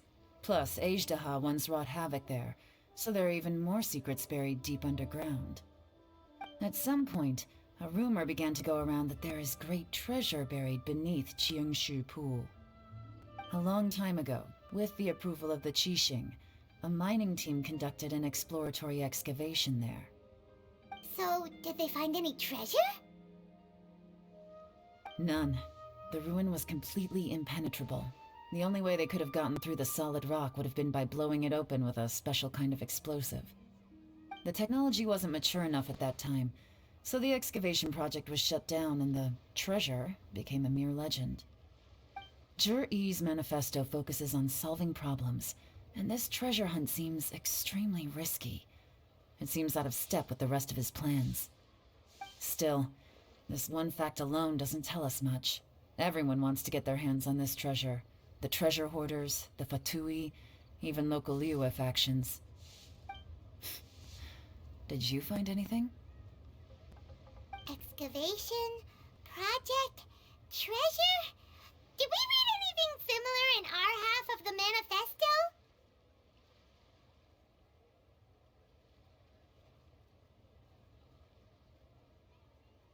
Oh yeah! Zhi-Yi said the Blackcliff Forge workers should get right of first refusal if any suitable projects come up. Did he now? Well, that makes everything much clearer. So Zhi-Yi wants the Blackcliff Forge to excavate the treasure of Chengshu Pool. Does that mean the Blackcliff Forge is Zhi-Yi's secret supporter?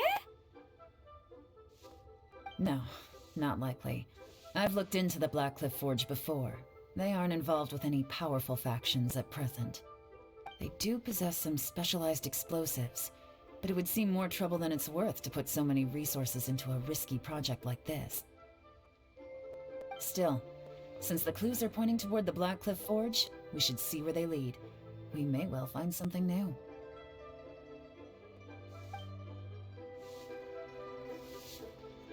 Shenwei and Mingbo both turned out to be completely different than what we thought. What about Juri? Is there another side to him too?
Good roll.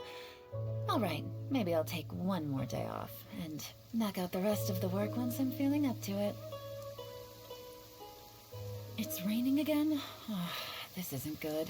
If the rain washes away the traces, it's gonna set us back a long way.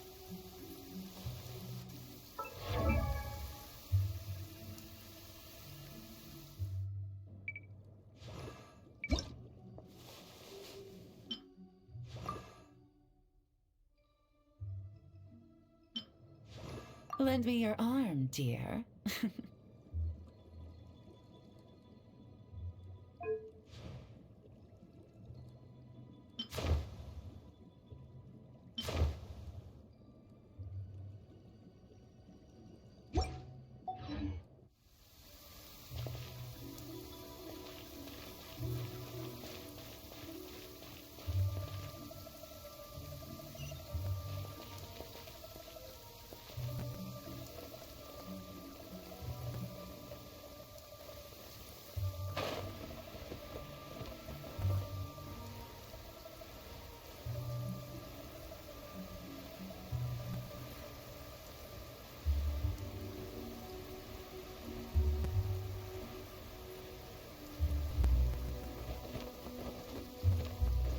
This is the Blackcliff Forge.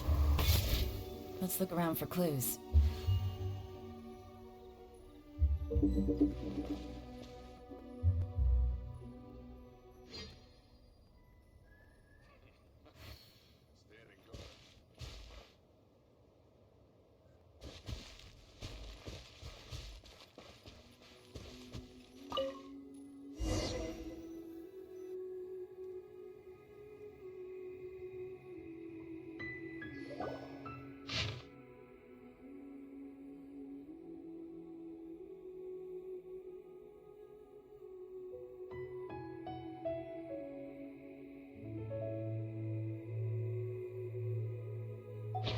What's this?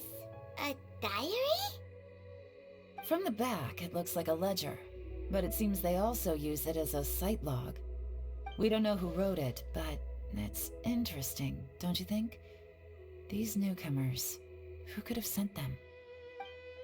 You think they're suspicious? Yes. Look, it says right there, one of them's already been promoted to team leader. At this rate, by the time the Qingshu Pool redevelopment plan is ready to roll, they'll be the technical backbone of the team. That'll give them the chance to take a lot of liberties. They can copy any secret texts or steal any treasure they find underground. Imagine if we didn't suspect anything. By the time Jur-E recommends the Blackcliff Forge for the excavation project, at most we would maybe do a fresh background check on the place. No red flags if all they did was change some key staff.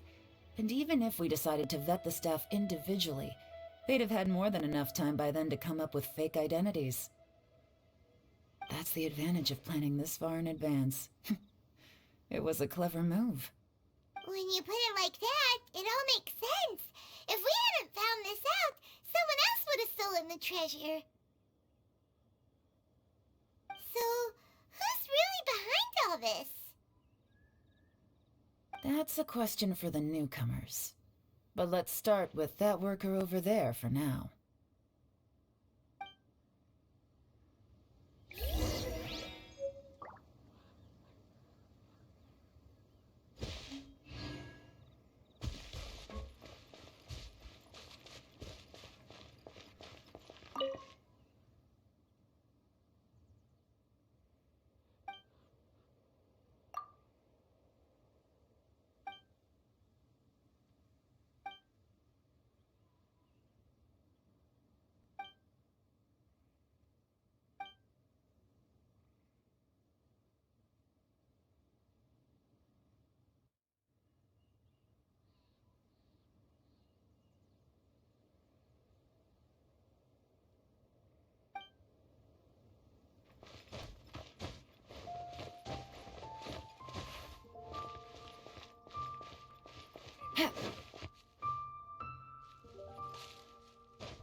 Excuse us.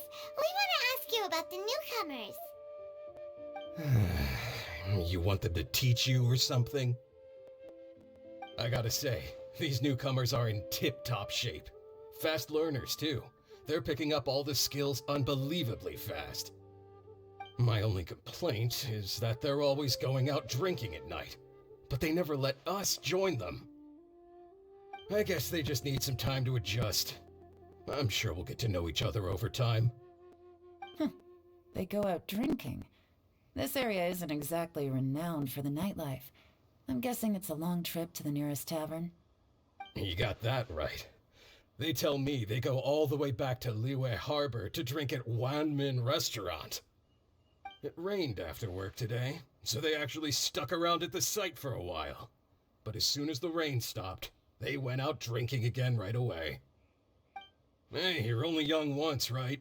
I say, if they can hack it, let them at it. Interesting. Let's go talk somewhere else.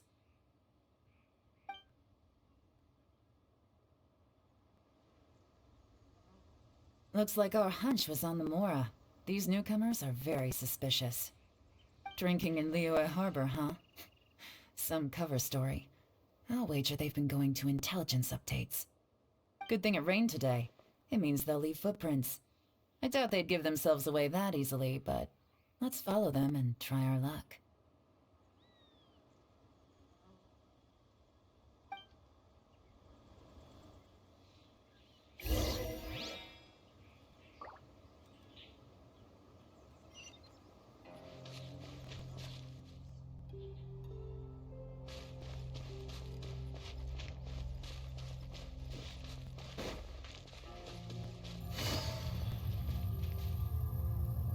He went that way! Hurry, we gotta catch up!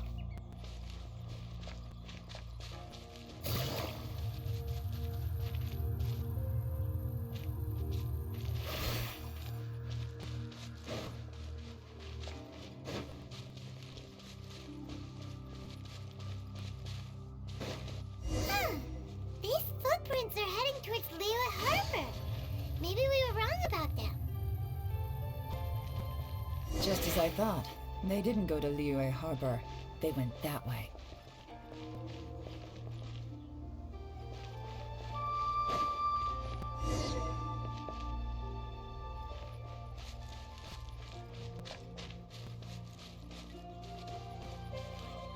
Where would be the best place to explore?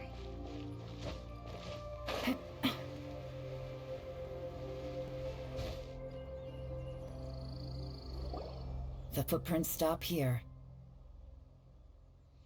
But, judging from the direction, I'm guessing their destination was that abandoned house.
Looks like we were too late. This has gotta be where the newcomers rendezvous with whoever they're working for.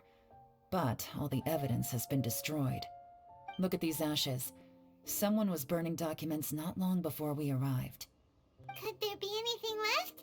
Maybe the wind could have blown the fire out before everything was finished burning. The odds of that are very slim. It's practically impossible. I've checked.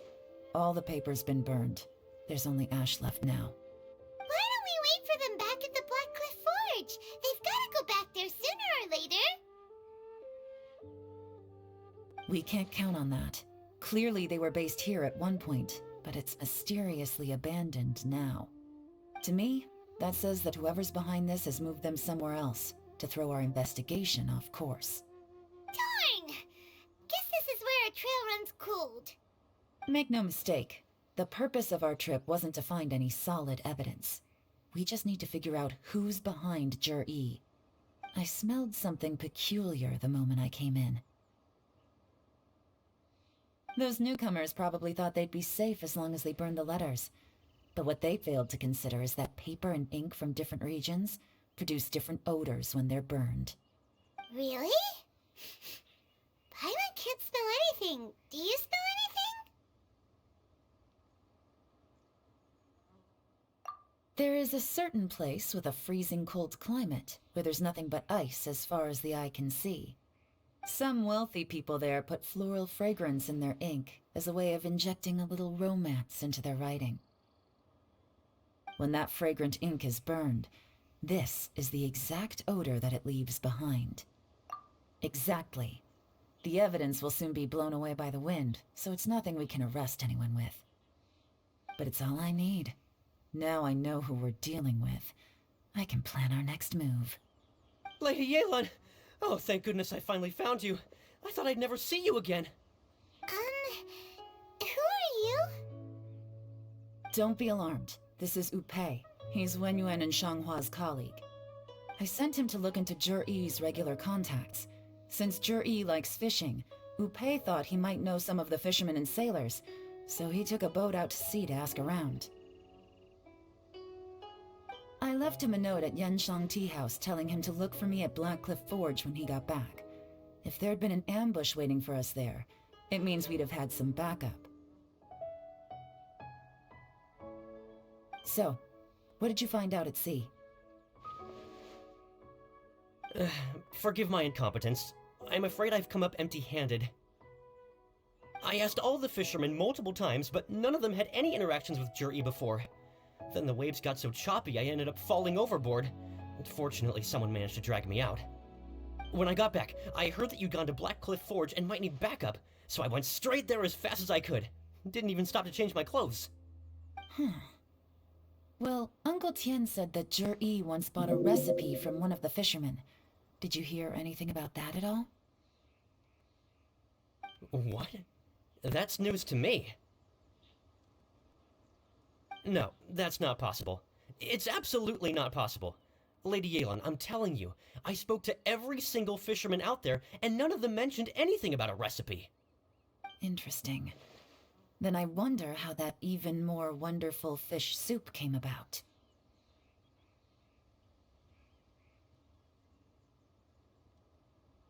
Fish soup? What fish soup? Nothing. Our priority right now is to find a way to get our hands on some solid evidence. Well, any suggestions?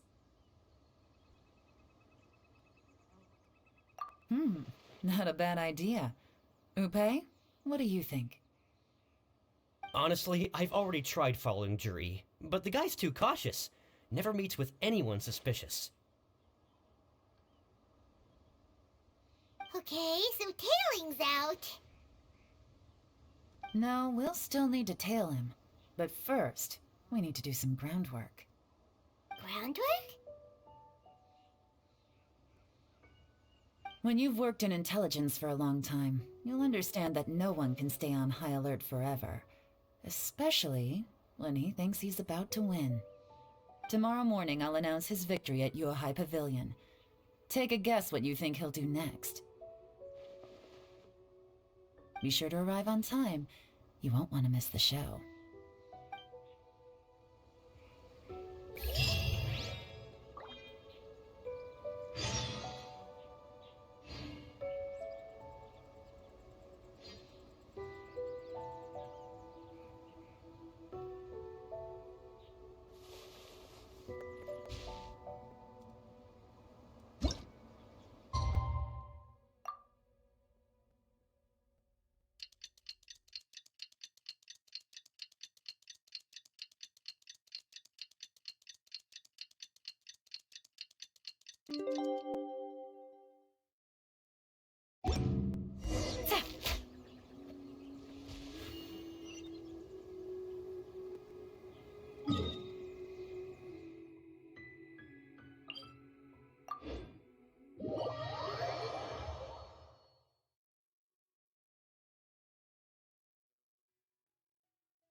It looks like we're all here. Well then, time for me to announce the results of the assessment process. I won't drone on about the importance of the Tianshu role. Suffice to say that Uncle Tien entrusted me with the monumentally important task of assessing the candidates. And now, it falls to me to give him a satisfactory answer. All of us here know the score. Don't beat around the bush, just get on with it. Qianwei has many pioneering ideas, but some of his plans are lacking in detail, and he easily gets into testy exchanges with other people. Mingbo is reliable, but not quite ambitious enough, and because of his personality, he struggles to win people over. In contrast, Zhi is evenly balanced across the board, and enjoys an excellent reputation in Liyue. After much consideration, I have decided to recommend Zhi to the Liyue Qixing. What? Oh, congratulations. Thank you. Honestly, I'm a little surprised to hear my name being announced. In my estimation, all three of us are worthy candidates for the Tianshu position. As your competitor, I've become keenly aware of your great talents. Would either of you entertain the possibility of working with me in the future and taking on some of my workload? I'll have to see. I'm in a bad mood. This is the last thing I want to be thinking about right now. I don't mind, as long as I can help. Okay, well, that's all from me. Zhi, you'll have some preparation to do. It won't be long before you're informed of your official appointment. I hope you will work hard and make Uncle Tien proud. I will live up to the Tianshu name. On this, you have my word. I should go. I need to pack my things, and then I think a celebratory meal is in order. Would anyone like to join me? Count me out. I'm not in the mood for a celebration. Zhi seems pretty relaxed now.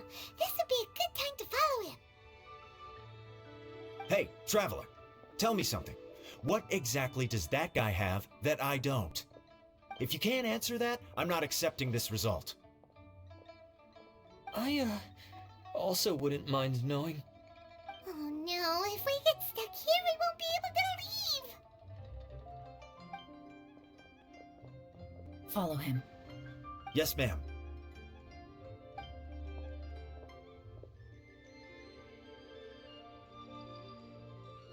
We finally got rid of them!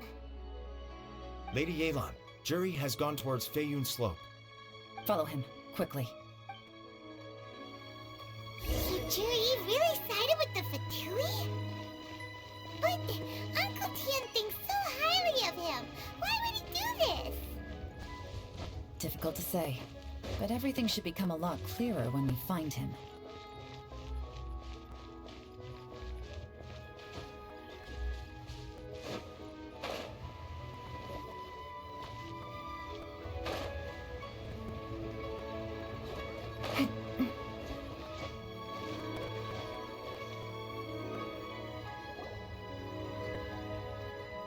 I'm sorry, Lady Yelan. We lost him. He's too good at this. We weren't able to keep following him without being seen.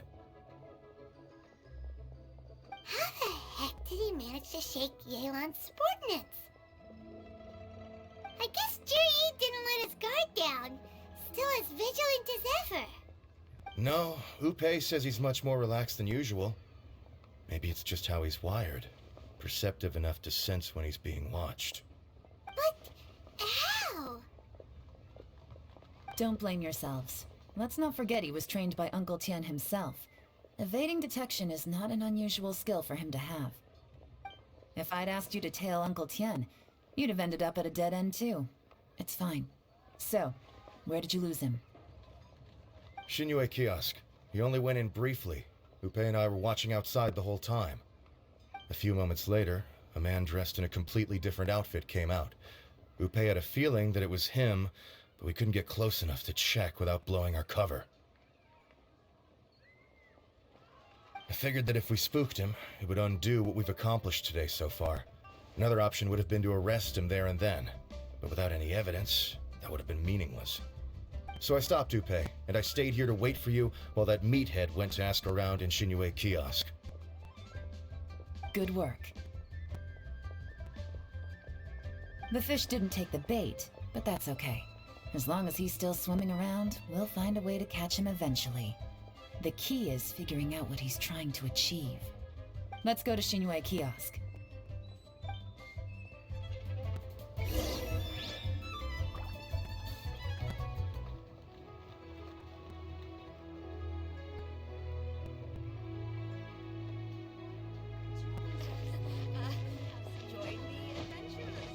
Senua Kiosk. Place to go for classic Yua dishes.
Could you explain to me how that works?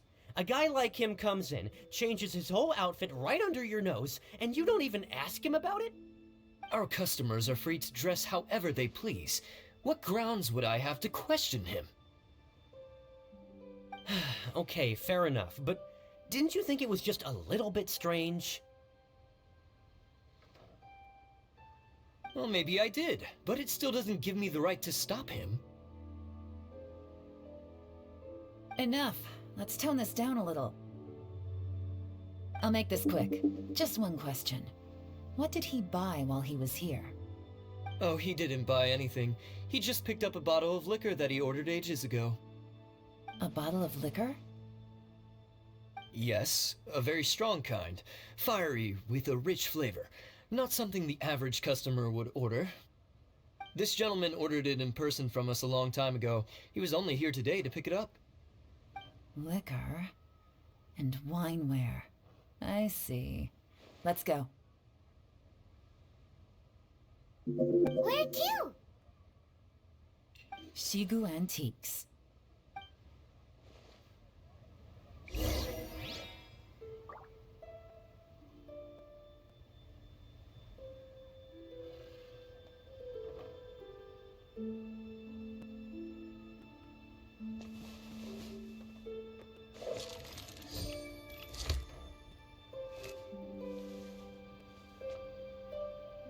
Ah, welcome.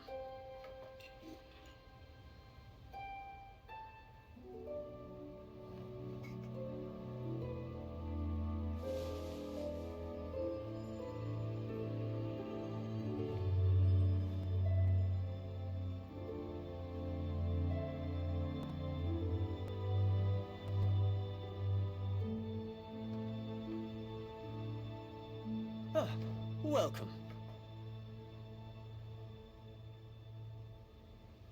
I got a new letter from an informant. Looks like the situation has changed again.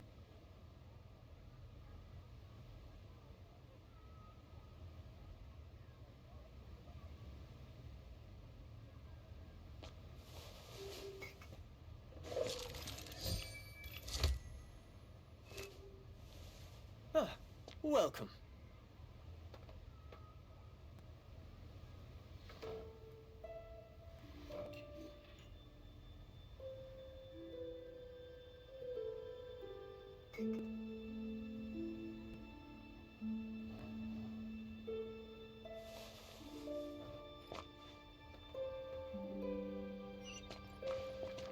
Ah, welcome.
need to find a spot where I can write all this down.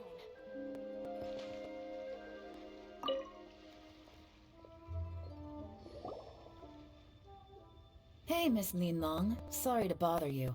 Zhi ordered a wanware set from you not long ago, right? We're friends of his. He's been telling us how impressed he is with the quality, considering how affordable it was. So we just had to come and take a look for ourselves. Sure. Which model are you looking for?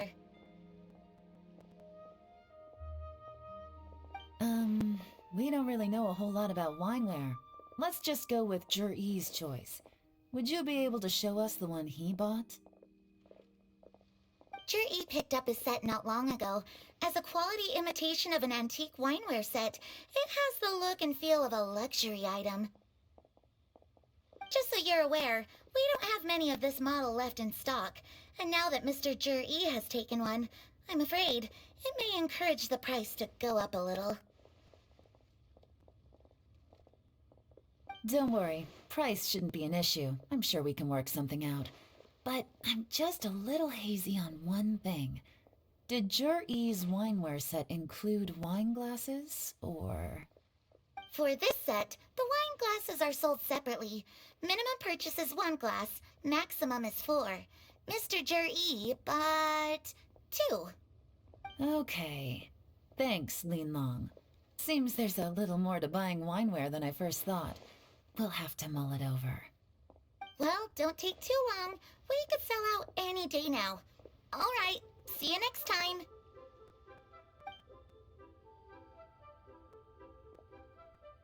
This is turning into a real headache. I'd just like to point out that we have the self-professed Grand Master of Fieldwork here to thank for being wholly incapable of tailing an ordinary civilian without being seen. It's not like you did any better. My specialty is information trading, okay? I don't have the physical agility. What's your excuse? Fair point. Yelan, so has the plan failed? Oh, if we can't figure out where Zhi went, there's not much we can do. But why was he buying liquor at Shinui Kiosk anyway? To celebrate? If so, it's no ordinary celebration. What do you mean? First of all, Zhi isn't much of a drinker. On some level, he hates alcohol because of what it did to his father. If he was just looking to celebrate by himself, he wouldn't spend his meager savings on an expensive bottle of alcohol, let alone buy a pair of special wine glasses. No, this is a victory feast, held in honor of Zhi's private sponsor. Whoever this person is clearly enjoys hard liquor and has a very high status, hence the need for expensive-looking wineware. Now, where might we find Fatui who match that description, I wonder? Fatui officials. Should be either the Snezhnayan Embassy or the Northland Bank. Have both locations surrounded. Take as many people as you need. Lady Yelan, is it time for us to make our move? If so, you can count me in. Get with the program, would you? This is a covert surveillance operation. Zhi may be vigilant, but that doesn't mean the same is true for his drinking buddy. In which case, we don't need to change tactics. Just change who we're following. Great idea! So we just need to find out who Zhi bought that liquor for and follow them instead! But Lady Yelan, if we get caught, this could become a major diplomatic incident. I'm well aware, but don't you see? Zhi is gambling everything on this. If we really want to catch him, we're going to have to accept a little risk ourselves. Stick to your orders, and make sure we're covering all other bases too. Anywhere else Zhi might be going. I want eyes on those locations. Yes, ma'am. Don't worry, Lady Yelan. Zhi may be a slippery character, but we'll keep a close watch on the movements of all Fatui officials. I'll be waiting for you at the tea house. If I'm guessing correctly, Fatui officials are likely to take action at night. You should go and get ready, then meet me at Yansheng Tea House.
Perfect timing.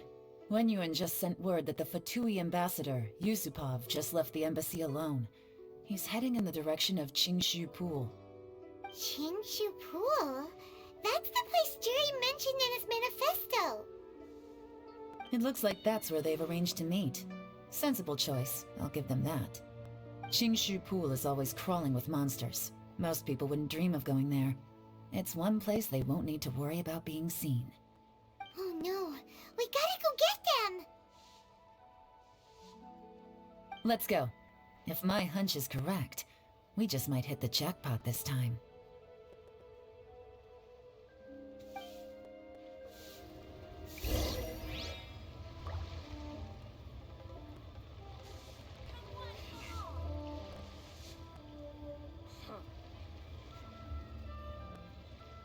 The nightlife here is so vibrant.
Navigating the world is a whole lot easier with a few different identities to choose from. Need me to come up with some for you?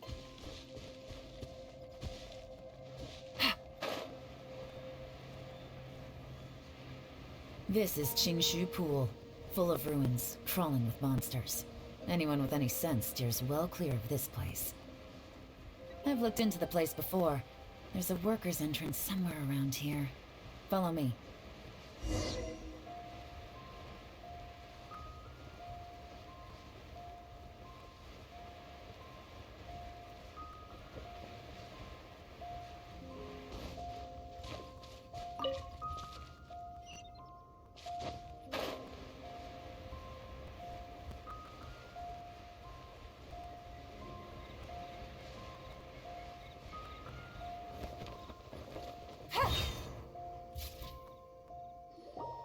There's been some work done on this place in the past, but it's a bit of a labyrinth inside. I can't guarantee we'll be safe once we're underground. The workers left an emergency access route. If we can find it, this will be a much easier journey. Still, be ready to fight at any moment. Any resistance needs to be taken out quickly and quietly. We don't want to attract too much attention. Don't worry, we're all professionals here. By the way, Yelan, where Where are your three little helpers at?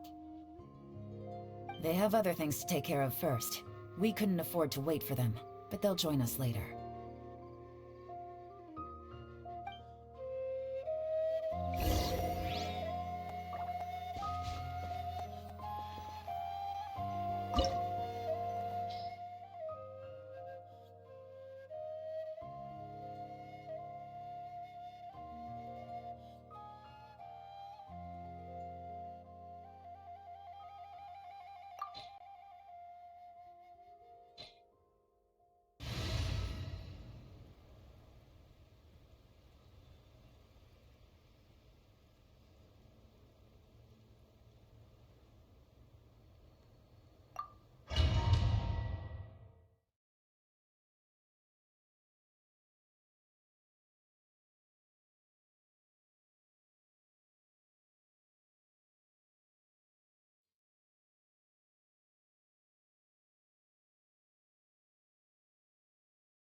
The show begins!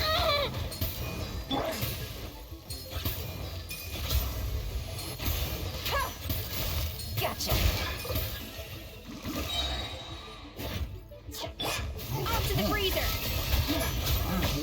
As I expected, but this shouldn't be too much trouble.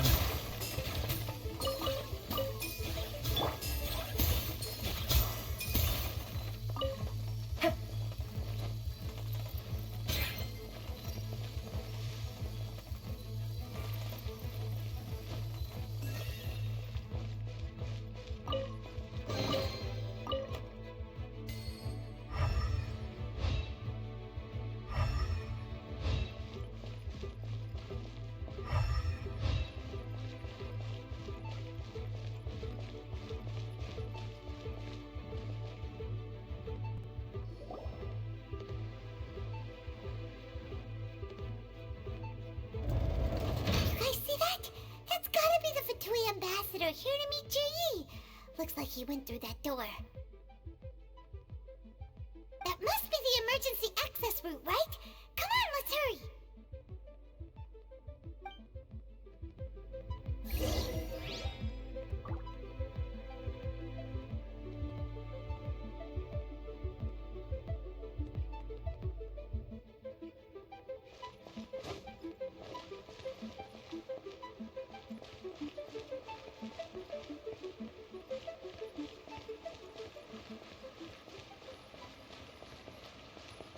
This is the construction workers' emergency access route, but it's closed tight.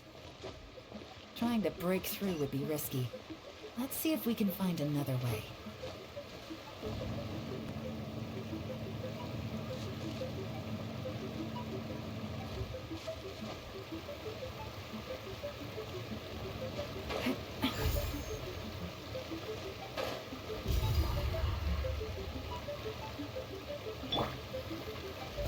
How brilliant!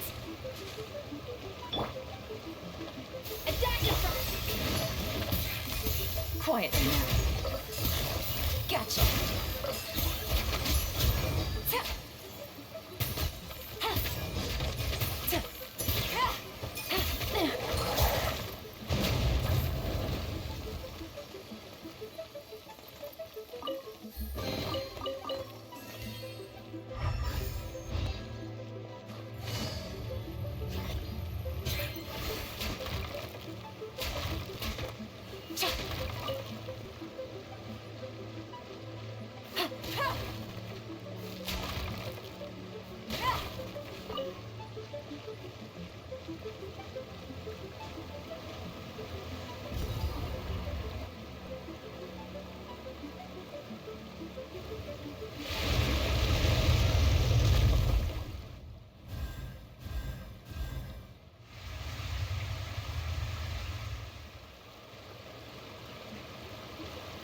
The water's gone down. Hey, look! Is that another way through?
Take it easy.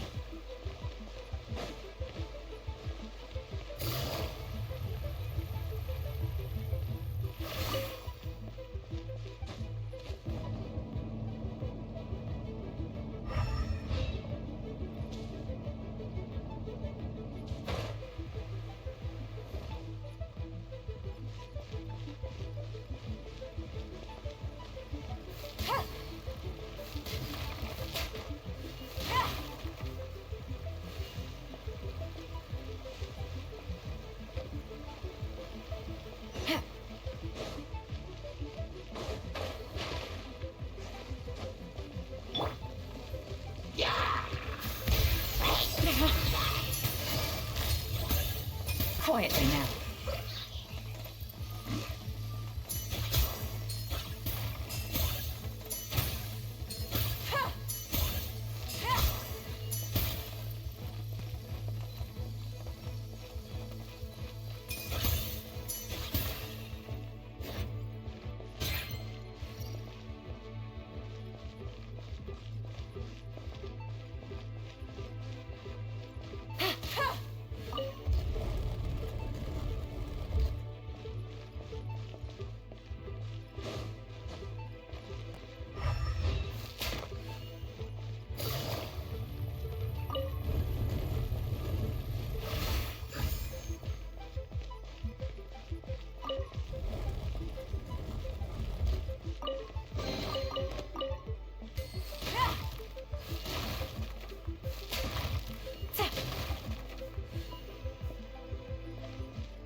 A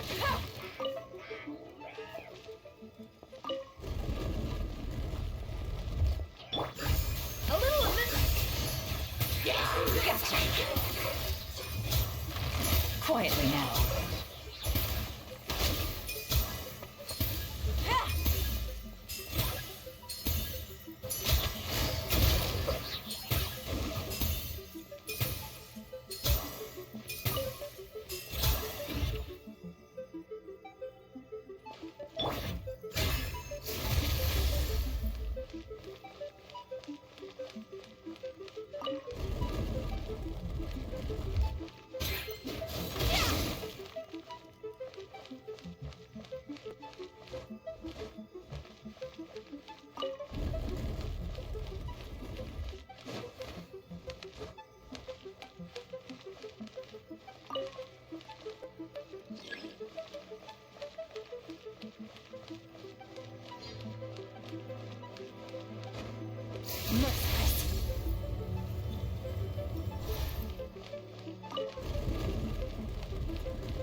The water's flowed into the groove, and now the statues have lit up. Okay, now we should be able to move the statues.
go!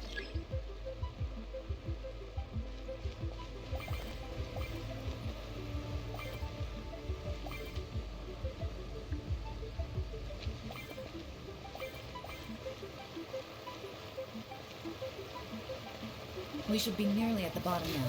Let's wrap this up.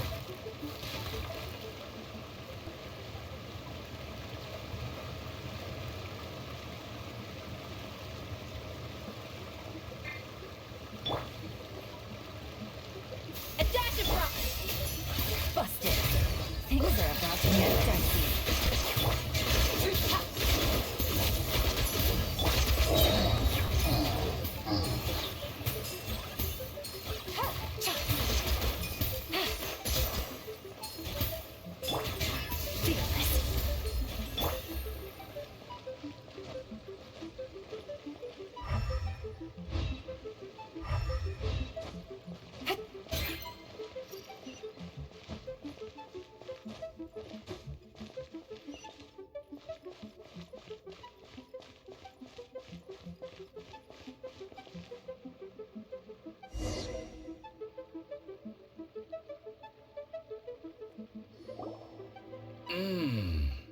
I can tell from the aroma that this is very fine liquor indeed. I'm impressed.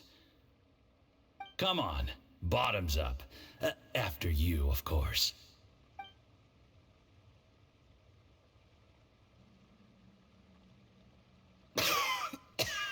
Oh, sorry, that went down the wrong way. I've never drunk anything this strong before.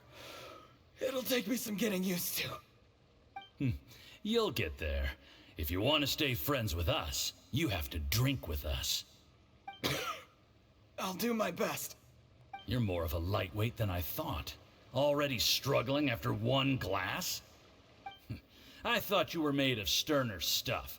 You certainly kept it together when you were poisoning your teacher's soup. Come on, another round. Less talking, more drinking. Sure. You didn't leave me much of a choice, though, did you? Just the mention of poisoning sends shivers down my spine. I'm more timid than you realize. Every time I poisoned him, I had to hide away at home for a few days because I was so scared of getting caught. Look, I know it has not been easy for you, my friend. We appreciate all your hard work. But, I have to say, you really are quite a genius at poisoning people. I mean, the poison we brought from Snezhnaya is as strong as this wine, but you found a way to turn it into an imperceptible, slow-acting poison, and came up with the idea of delivering it through fish soup. What was it you said? Oh, yeah. You said the soup's fishy flavor neutralizes the pungency of the poison, and this process even makes the soup tastier as a result. How did you think of that? It struck me one day when I was fishing. I'm lucky it did. Otherwise, I'm not sure I would have been able to fool Uncle Tien. You have performed excellently. The Fatui will continue to provide the support you need to consolidate your position as Tien Shu. Of course, this is as long as you continue to do as we instruct. Aside from Qingshu Pool, we also have some other requests for you, which we will inform you of in due course. Don't worry. Whatever tasks you have for me, I will perform them diligently. Did you hear that? It was poison! That's why Uncle Tien hasn't been feeling well recently. It's all Jurye's doing. What a nasty guy! Seize him! Hold on. Did you bring a camera? If not, you can use mine. This is quite a scene. We have to capture it for posterity.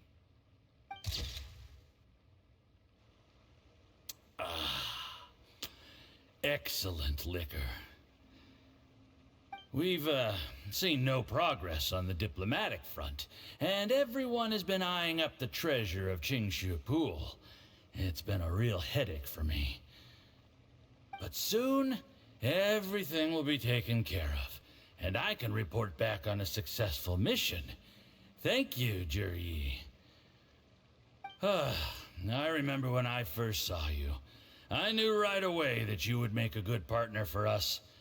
Hey, do you still remember what I said to you? How could I forget?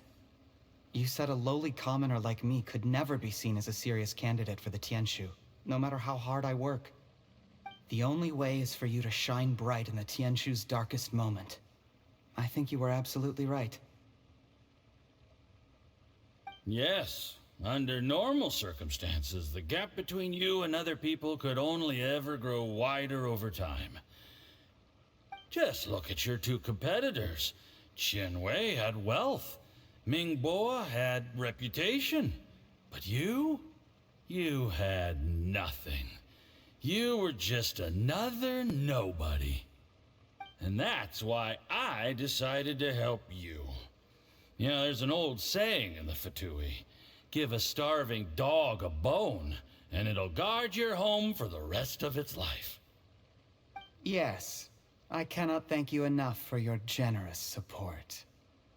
You know, the best thing about you is that you do as you're told without complaining. Hey, keep up the good work, and I can assure you, you'll never have to worry about Mora again. Heck, when you're not in the company of the Fatui, you'll be able to throw your weight around as much as you want. How about that? Uncle Gao said that Jur-E has low self-esteem. Seems he was right. He was worried that whatever advantage he might have now will diminish over time, so the Fatui persuaded him that he should act while he can. Do you have any more film in the camera?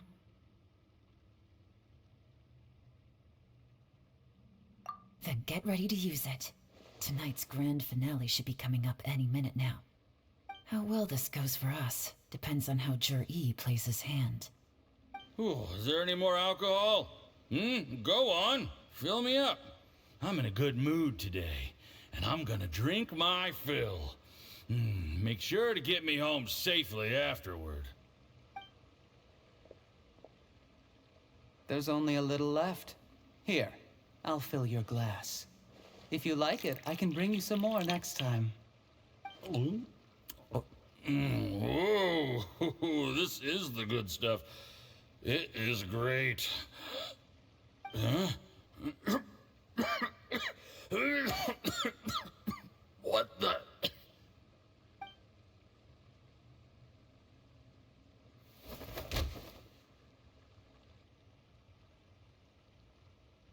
Jur-E, you poisoned my wine? But when? You seem surprised, Mr. Yusupov. How could you? How could I not? I've sacrificed years of my life studying and reflecting to prepare myself for this position. And in the end, I even had to poison my own teacher. You really think I'd put myself through all that just to become your little puppet? I don't want to bow down to anyone ever again. And that includes you. You imbecile. It's the Fatui who got you to where you are. Do you understand? If I disappear with no explanation, the embassy will come after you. They'll get to the bottom of this. Mark my words. Do you see the haystack in the corner? Underneath it is a pile of explosives. And next door in the dark room are the 3 undercover agents you sent to infiltrate the Black Cliff Forge. I'm gonna stay here till I see you slip into unconsciousness. Then I'm gonna set this on fire. Once the flames burn through the hay, they'll ignite the explosives, the ruins will collapse, and everything will be buried. What do you hope to? I took the liberty of leaving some evidence of your contact with the undercover agents at the Black Cliff Forge. It won't take long for people to join the dots. 2 missing person cases will become 1 as the truth gradually reveals itself. The Fatui planted undercover agents in the Black Cliff Forge to steal their signature ruin-grade explosives. Their plan was to blow through the solid floor tiles in the dead of night and seize the treasure of Qingshu Pool. But things didn't quite go to plan. Mistakes were made that led to the accidental deaths of the entire crew. Faced with the overwhelming evidence, the embassy won't investigate this any further. In fact, they'll be only too happy to blame it all on a rogue operation by you. It explains why you acted alone, while exonerating the rest of the embassy of any liability. Of course, none of that will have anything to do with me.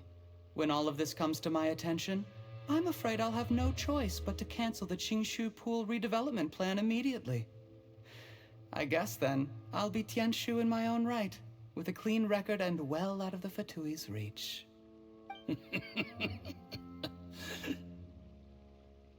Shuri, do you really think you're gonna get away with this? The Fatui has a record of everything. That includes the poison, all interactions between us, even my trip here tonight. After I die, they'll come looking, and they'll get to the bottom of this. A record? Oh, you must mean the one in the hands of your second-in-command, Theophan? How do you know about that? Because when you contacted me, I also made contact with your associates. I have Theophan to thank for providing me with the poison I used on you today. He'll help me tie up all the loose ends. After all, your untimely demise comes with a few perks for him. He has been eyeing your position for a long time now. That traitor!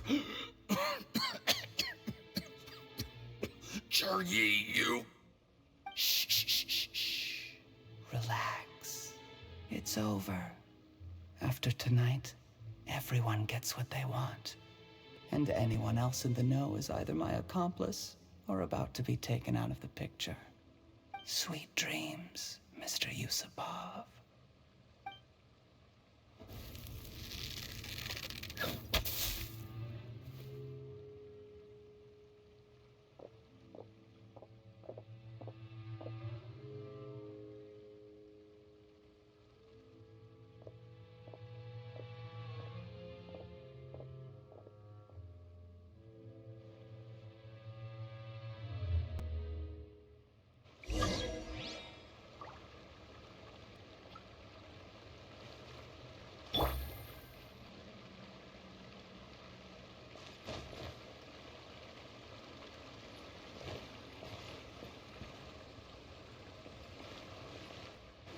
I did a little surveying on the way here and found that you'd left yourself 3 escape routes in case things went south.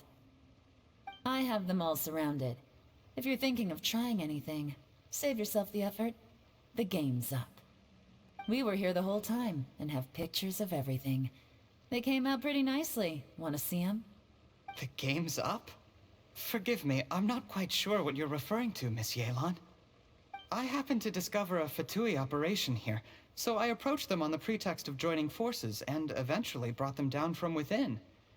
If it pleases you, Miss Yelan, I'd be only too happy to have you join me in investigating this matter. This is how you want to play it, huh? Fine. You do you. All we need to do to convict you is establish that the poison in his system is the same as in Uncle Tien's.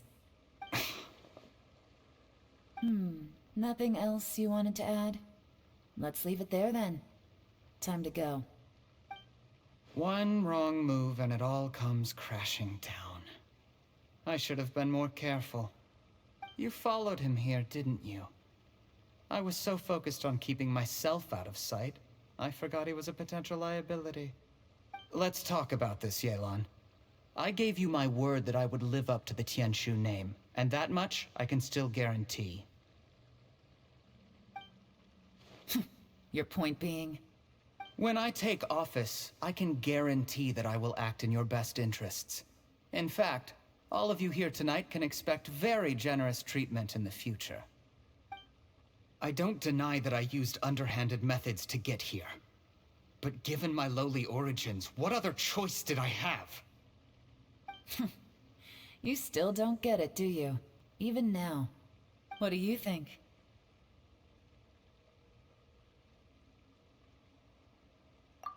Exactly. Jur-E, clever people can always come up with a good excuse. But while you might be able to get other people to believe you, you'll never be able to deceive yourself. There's nothing wrong with wanting to win other people's respect, but when has Uncle Tien ever looked down on you? He was like a teacher and a father to you, but you chose to repay that by poisoning him. Whatever positive goal you may have started out with, you threw it away in that moment. That's enough. Of course. What makes this even crueler is that you managed to convince yourself there was no other way. Uncle Tien was always going to give you this opportunity, even if you'd done nothing at all. Out of everyone in the world, he is the one who trusts you the most.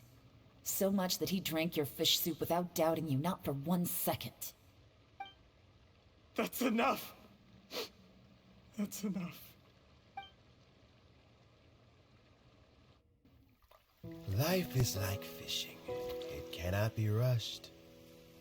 Whatever you do, impatience will accomplish nothing. I was just like you once, desperate to prove myself. Only later did I realize things do not always turn out the way you plan, but you have to keep calm to carry on. You're still young. Be patient, believe in yourself, and don't look outside yourself to prove your value.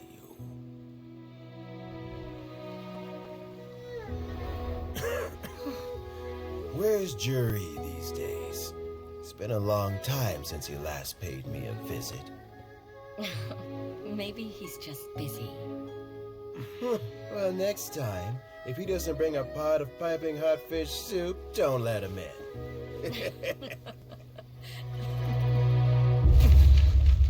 Whatever you were thinking about, you'll have plenty of time to mull it over in prison.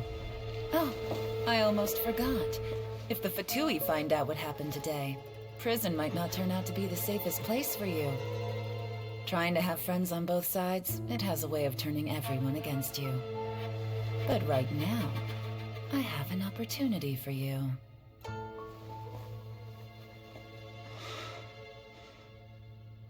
Huh?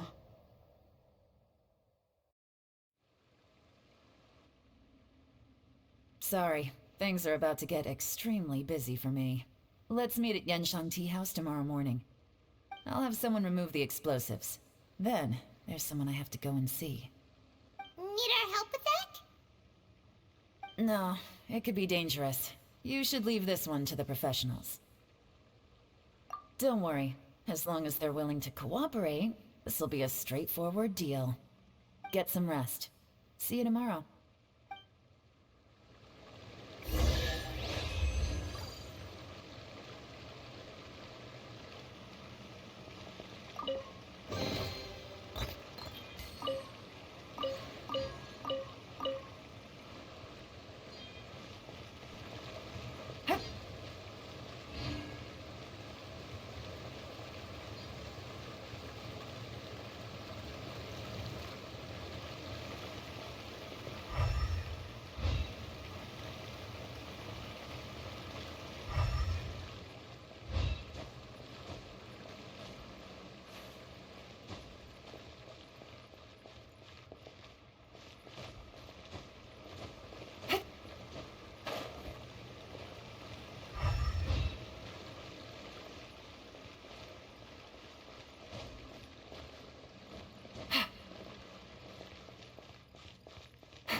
Take it easy.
There is now no poison left in his system, but recovery from the damage already done will not happen overnight. Dr. Baiju, is my father going to be... You needn't worry too much. Keep taking the prescribed medicine every day, and a full recovery will take at most 2 to 3 years. It's good we caught it in time. A few days later, and the toxin would have built up in the internal organs. At that point, things would have been much more serious. How did they successfully secure such a seldom seen poison? It seems the Fatui are extremely resourceful. Unfortunately for them, they were up against us. Uncle Tien will be heading off now. Remember to get plenty of rest and avoid overexerting yourself while you're recovering. Don't worry, I will. Thank you very much.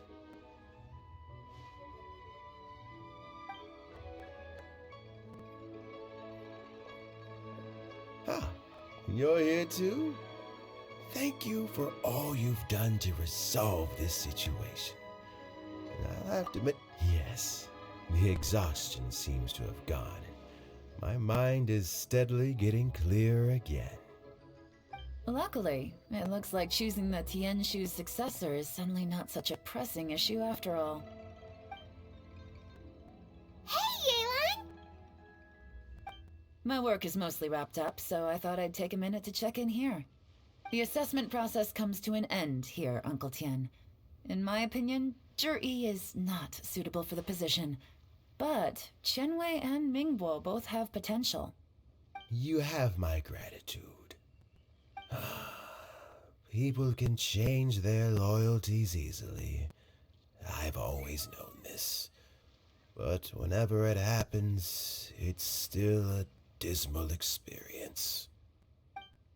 Is it just Paimon, or is Uncle Tien not that surprised? Don't underestimate Uncle Tien. He wouldn't have appointed me as assessment officer if he hadn't had his doubts about Zhi. Normally, the Yuehai Pavilion would be responsible for assessing the candidates. Isn't that right, Uncle Tien? Yes, to be quite honest, I wanted to trust him unreservedly. But I have to be responsible with the position of Tianshu. When I first met Zhi, I wondered if he had approached me with a hidden agenda, so I secretly investigated him. I concluded that he had no ulterior motives whatsoever. He just saw me as an ordinary fishing friend. In the end, even he changed. But when did it start? I never had any plans to recommend him directly, but I always intended to give him the chance to compete on a level playing field. Family background and fame mean everything to many people, but I don't attach great importance to them. I had no reputation to speak of when I first became Tianshu. I relied on Ganyu's assistance for all manner of things. What I really admired about Zhi was his intelligence and resilience. I have to admit, he's a smart guy, and very cautious. The intel suggests that the Fatui saw him as very low risk, but Zhi was still extremely careful with the poisoning. He chose that specific liquor from Xinyue Kiosk because the fiery flavor would mask the bitterness of the poison, and he chose to wait until the Fatui official was drunk and had his guard down before delivering it to him. He also installed a secret compartment in the wine pot he bought to hold the poison. As the amount of liquor went down, he'd shake the pot to release the poison from the compartment into the liquor. Afterwards, we also found he had an antidote on him. Had the Fatui official grown suspicious, Zhi would have drunk the poisoned wine himself, and then found an opportunity to take the antidote shortly afterwards. But that's still really dangerous. Yes, had he drunk the poisonous wine, he still would have faced serious health consequences despite taking the antidote. He didn't hesitate to put himself in harm's way to achieve his goal. How is Zhi now? Well, I mean, He is sitting in a jail cell. Like Yanfei says, everyone who breaks the law has to pay the price. Still, he's cooperating. He didn't turn down my offer to strike a deal.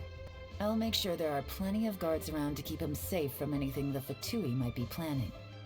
A deal? Does this have to do with what you said to him when you arrested him? Yes, Jur-E's not the one I'm interested in.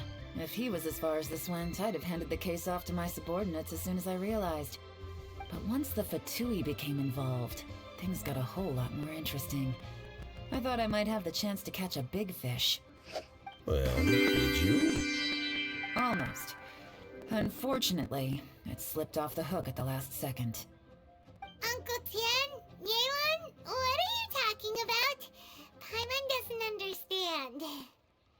Jur-E colluded with the Fatui to try and secure the position of Tianshu. Or, to put it the other way around, the Fatui made an attempt to interfere in the Tianshu selection process. With Yusupov in our hands, and a statement from Jur-E, we could afford to continue with a diplomatic offensive. Also, we'd be able to gain control of Theophan, Yusupov's second-in-command. Then we'd have a pawn in the ranks of the Fatui. Pawns like this can be major assets. They open up all sorts of new options.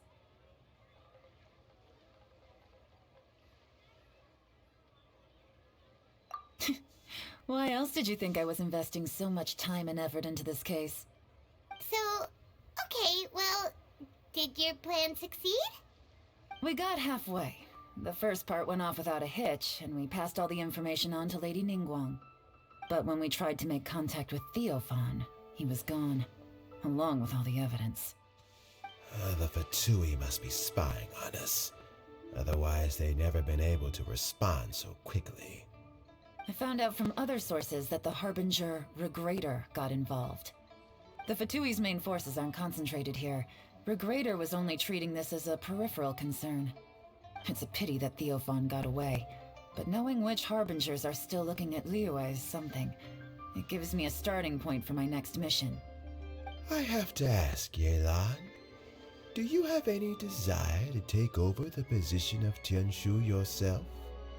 I remember you showed some interest a few days ago at Yenshang Tea House. In my estimation, you are more than competent. Oh, that. I was obviously joking. I prefer my current life. There's danger and there's excitement. Although it'd still be a behind-the-scenes role, as Tianshu, I wouldn't have the chance to get involved in anything truly clandestine or face any real danger. All right, I'm done here. Time for me to go. I'm heading off again in a few days, and I still have to prepare. Where are you off to this time? As you might have guessed, it's for me to know and you to find out. But I'm sure if you keep going as you are, getting yourselves involved in other people's business all the time, you're sure to get caught up in another misadventure before too long. Maybe I'll see you the next time danger beckons. Until then, keep your wits about you. A lot of people are watching you for a lot of reasons. If you have any more questions, just ask Uncle Tien. After the recent turn of events, I'd say he owes you one, wouldn't you?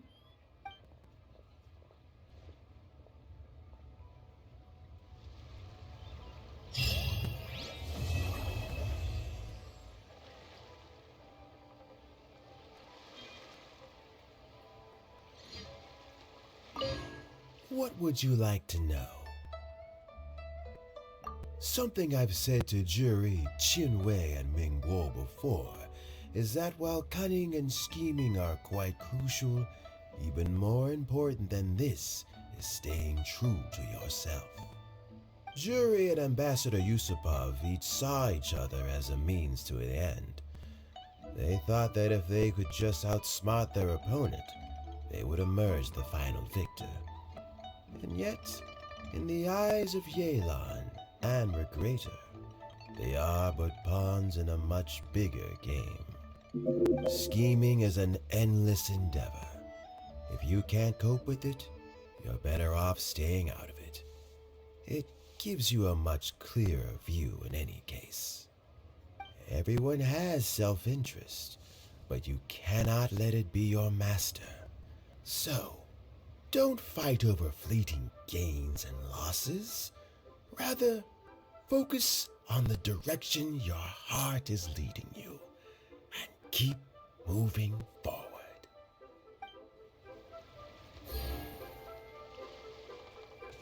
What would you like to know? I first met Yelan when she was very young. Even back then, she was extremely tough, and she kept her cards close to her chest. An old friend of mine once privately commented to me that Yelan is always smiling, but never with her eyes. She is a very dangerous person. Something of an exaggeration in my view. At least, I know she would never hurt the people she trusts.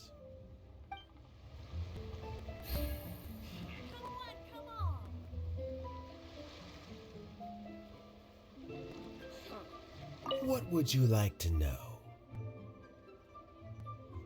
Regrator is the ninth of the Fatui Harbingers, though likely the first among them where wealth is concerned. However, his wealth is not a mere question of how much more he has to his name. He has a very unique understanding of wealth, and what he's planning may very well shake the world to its core. Beyond that, I don't have a lot of information about him. If you need to know more in the future, you can ask Ning Guang. What would you like to know? As Yelan says, now that I'm on the mend, I should have another few years' worth of work in me. During this time, I plan to gradually hand over my duties while mentoring some new candidates. That reminds me. Chen Wei and Ming Bo are still waiting downstairs. I must go and have a chat with them shortly.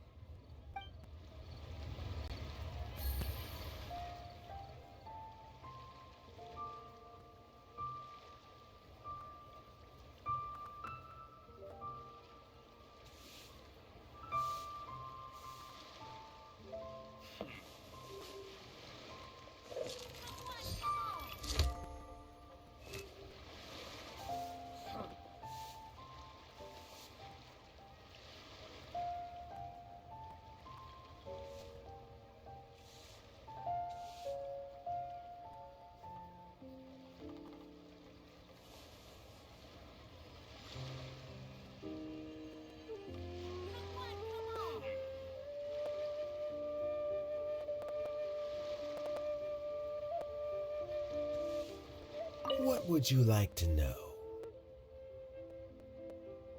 Thanks to you and Yelan, everything turned out okay this time. You can always find me at the wharf if there's ever something else you'd like to discuss in the future.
I got a new letter from an informant.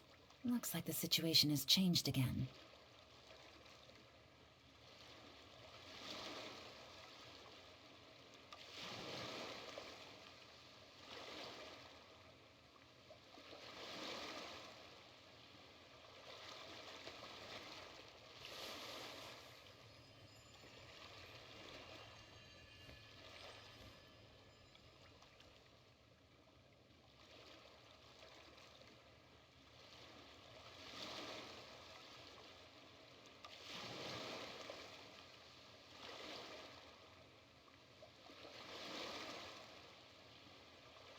Navigating the world is a whole lot easier with a few different identities to choose from. Need me to come up with some for you?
How brilliant!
almost as hot as those studio lights I'm in front of all the time. Good thing there can only be one sun. The show begins!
Take it easy.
Good roll. Alright, maybe I'll take one more day off, and knock out the rest of the work once I'm feeling up to it.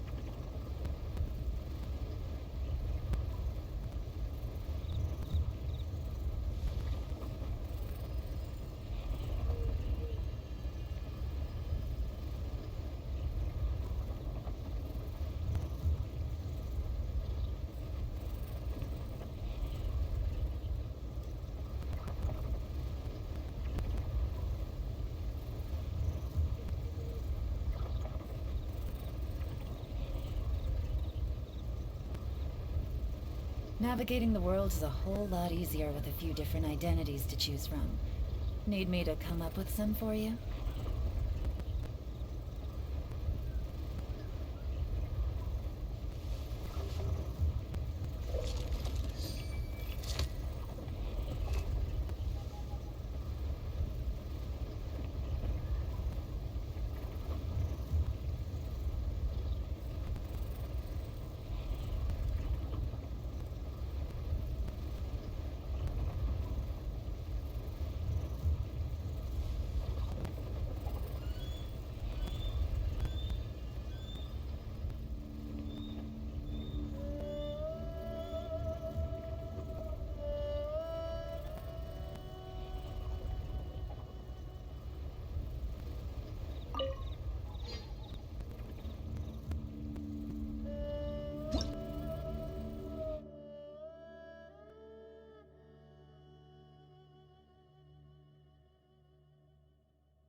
Incoming.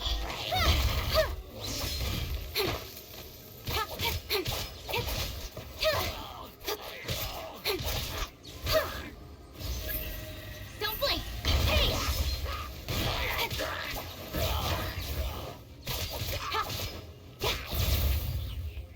Incoming.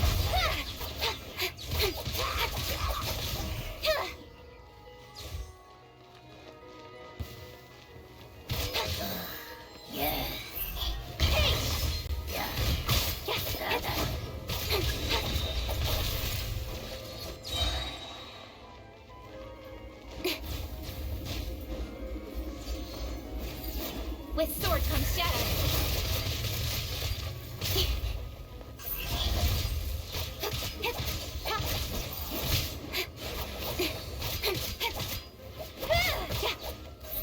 Don't blink.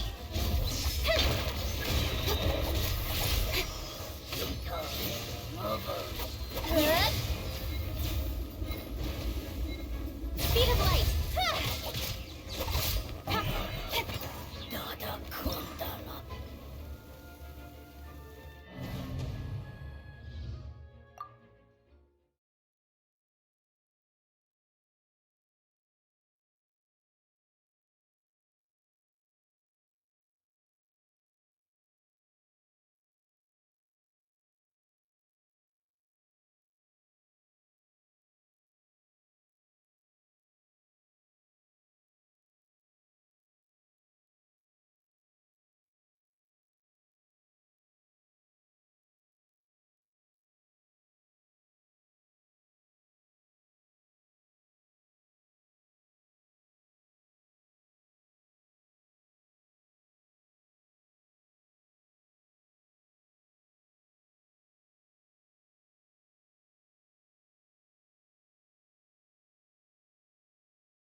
Incoming.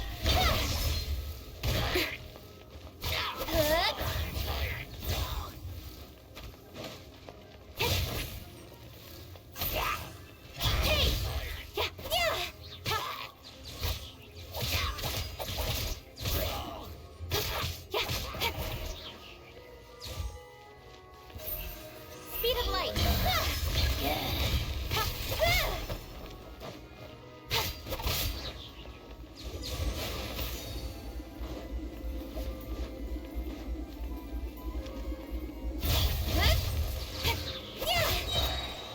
Nowhere to hide.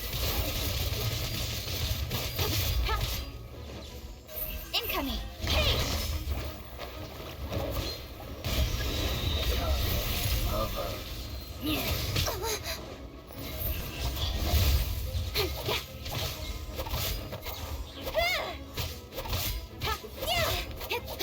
Don't blink.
Illusion shattered!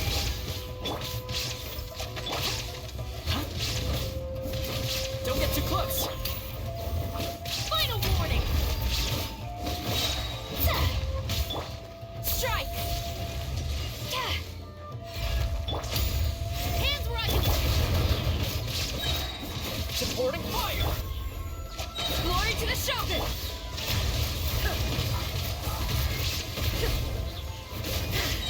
Now you shall perish!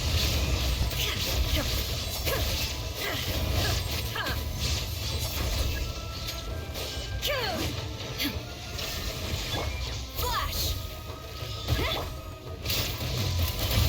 Check this out! Storm the front!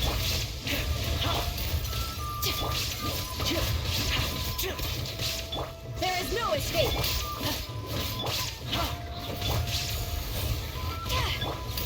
Justice will... Here's backup!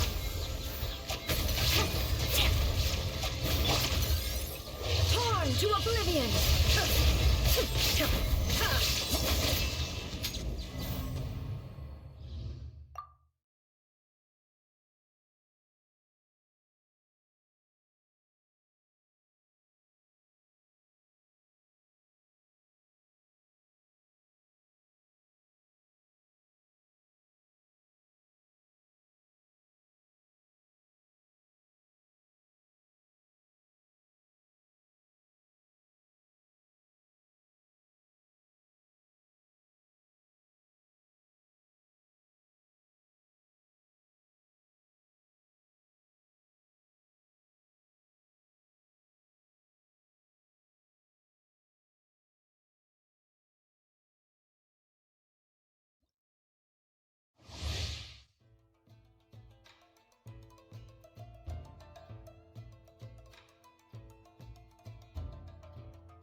Illusion shattered! Don't get too close! Stop right there! Strike!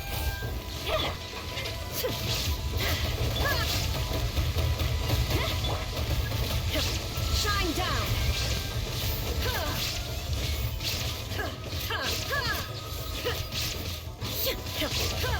Check this out! Quiver!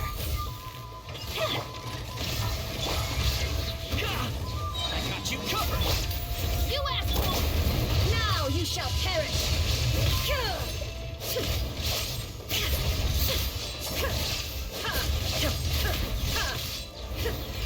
Illusion shattered! Drop your weapons! Don't get too close! Glory to the Shogun!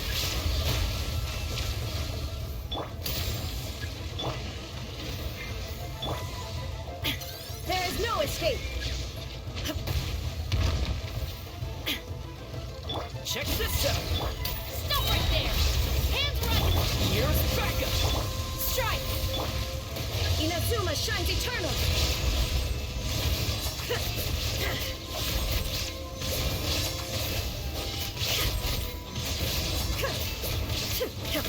Illusion shattered! No turning back!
escape.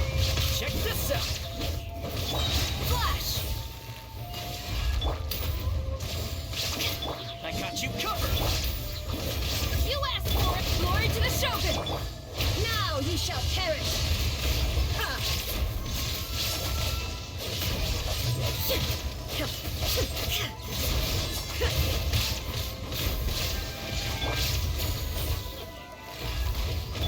Stop right there! Fire it up. Supporting fire. Hands right! No turning back! Shine down! Inazuma shines eternal!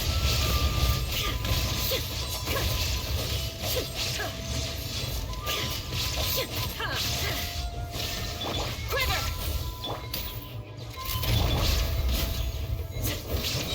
Here's backup. Torn to oblivion!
shines eternal!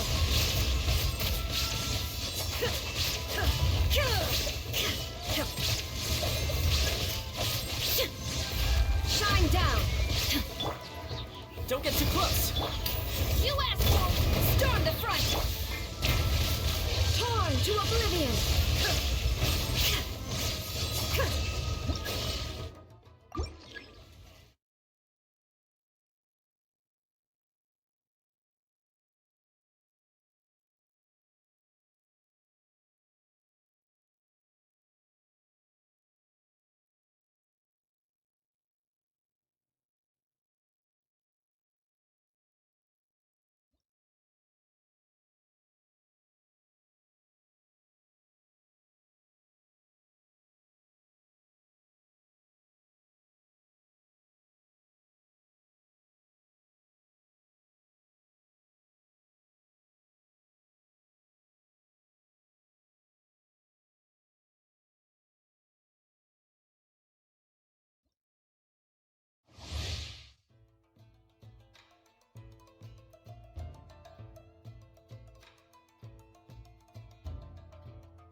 There is no strike!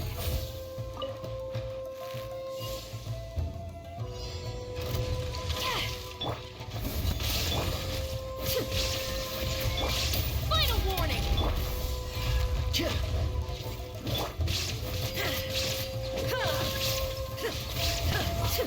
Shine down! Inazuma shines eternal!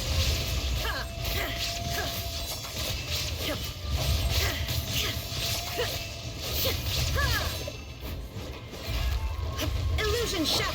Quiver!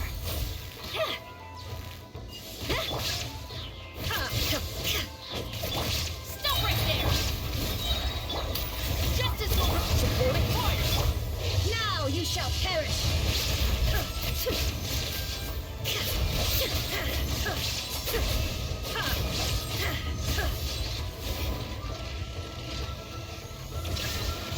Strike! Fire it up! Glory to the Shogun! You asked for it! Here's backup! There is no escape! Inazuma shines eternal!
Shine down! Quiver!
Illusion shattered! Strike!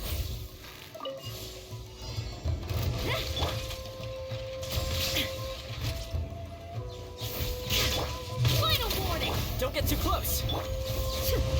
Shine down!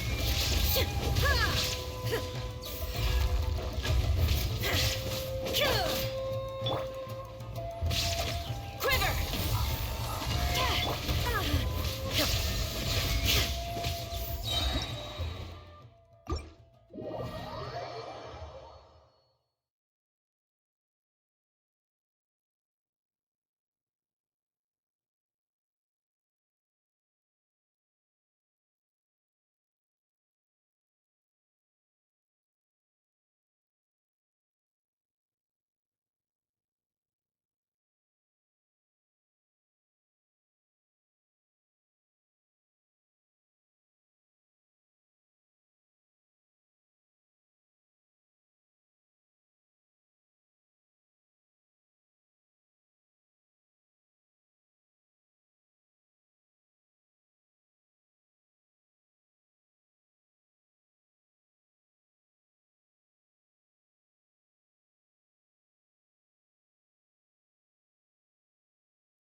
no it. Flash.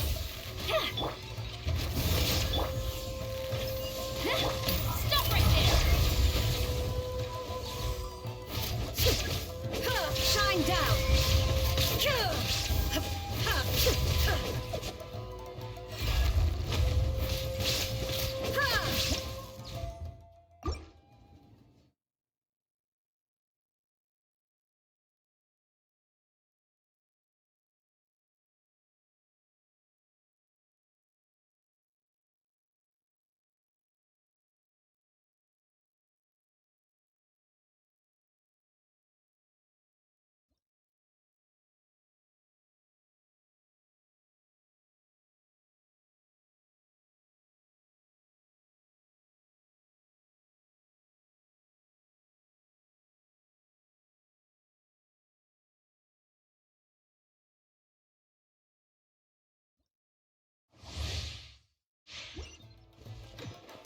Illusion shattered. Quiver. Fire it up. There is no escape. Drop your weapons.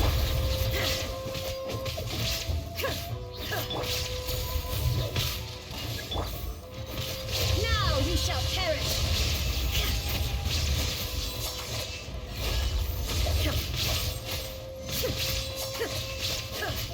Shine down! Flash! Check this out! I got you covered! Stop right there! Inazuma shines eternal!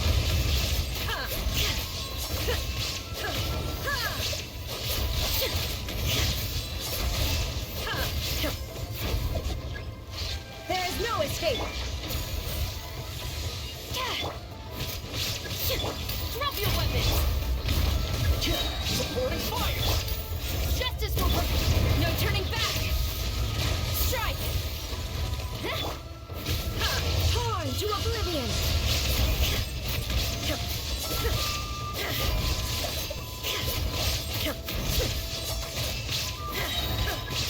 Shine down!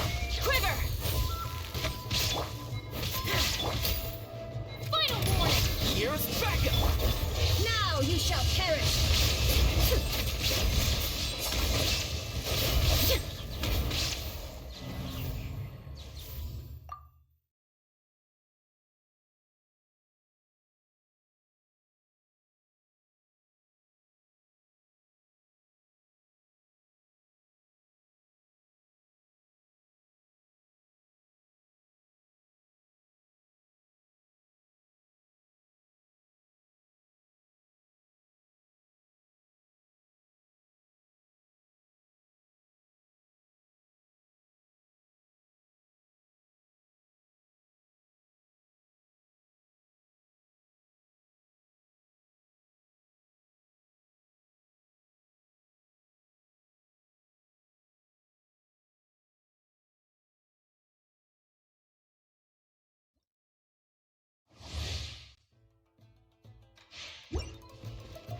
There is no escape! Strike!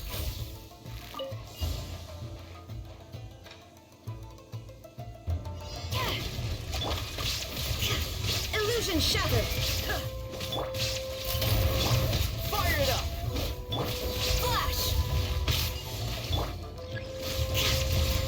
There is no escape! Absurd! Torn to oblivion!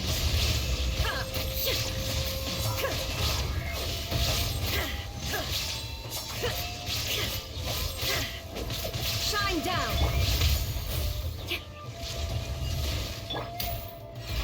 Drop your weapons! I got you covered! Check this out! Glory to the Shogun! Now you shall perish!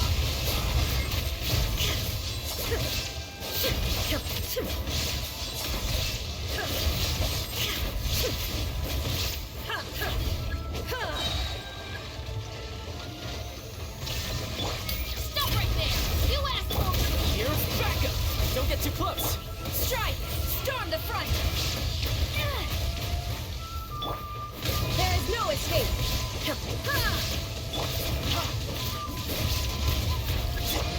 Inazuma shines eternal!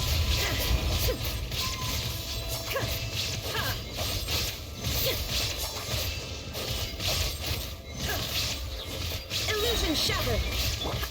Hands right!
Check this out!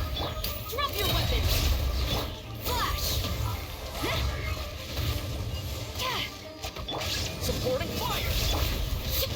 Torn to oblivion!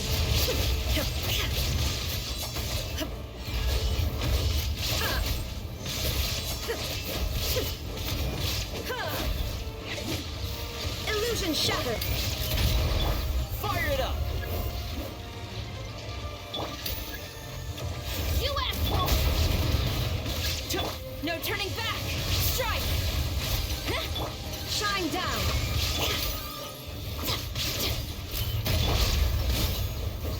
Here's backup!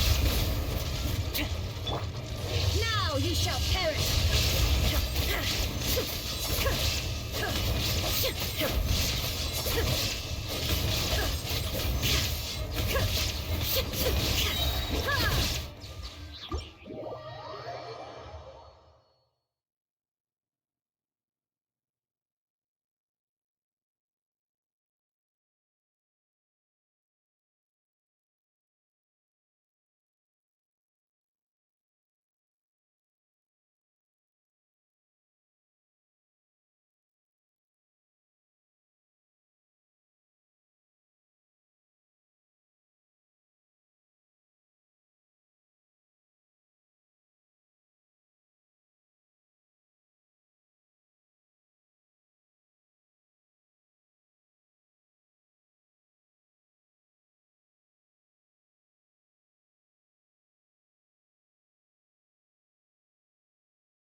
There is no flash.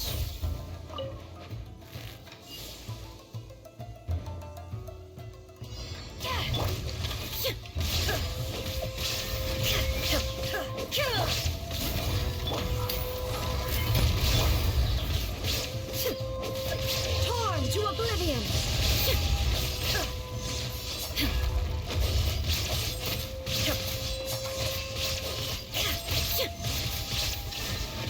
Don't get too close! Stop right there! Strike!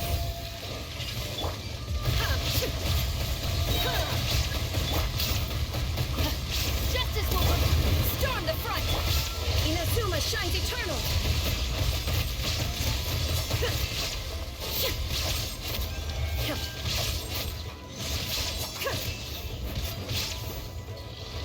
Shine down!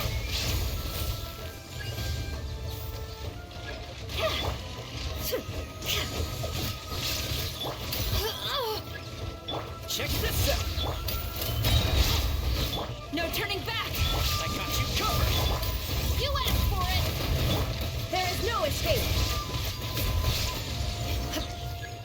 Torn to oblivion!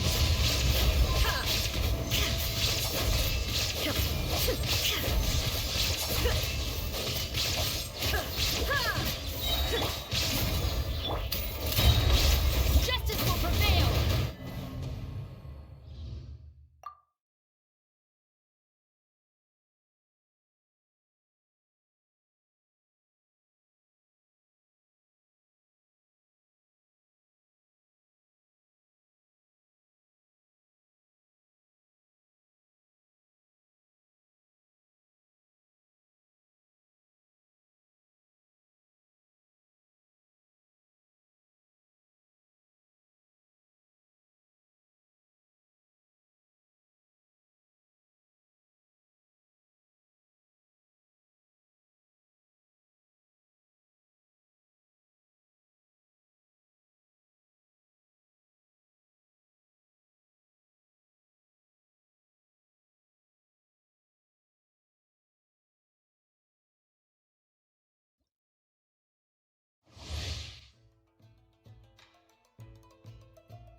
Shine down! Flash!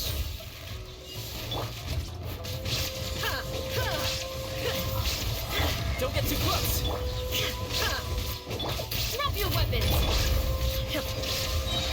Now you shall perish!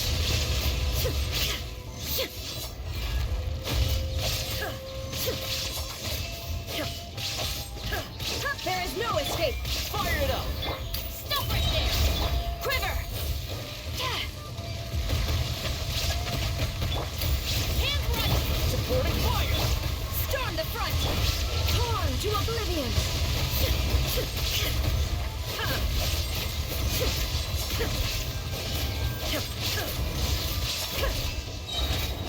Shine down! Strike!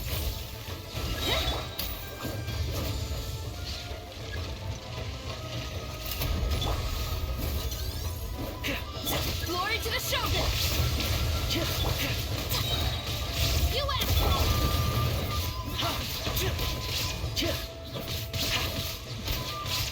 There is no escape! Inazuma shines eternal!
Illusion shattered!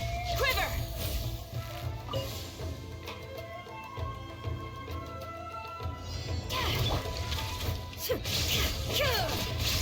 Shine down!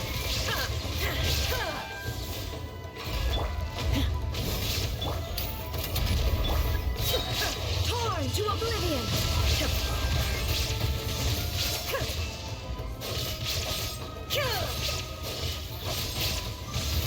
There is no escape!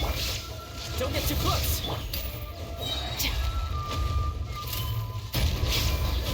No turning back! Inazuma shines eternal!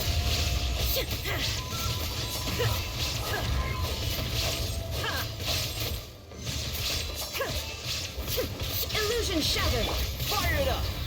Final warning!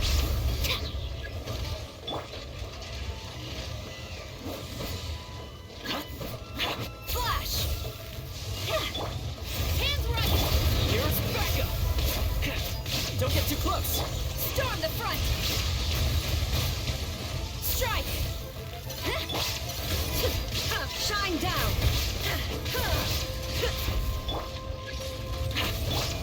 Torn to oblivion!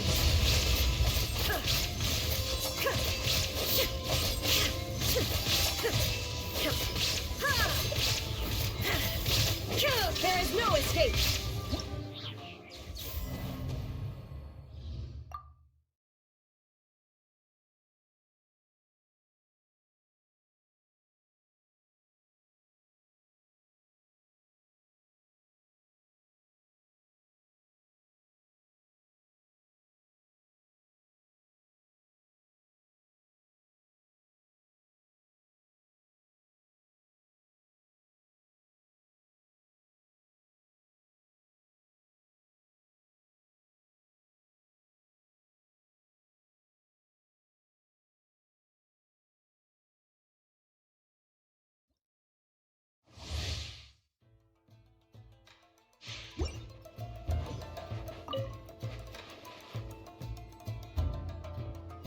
Shine down!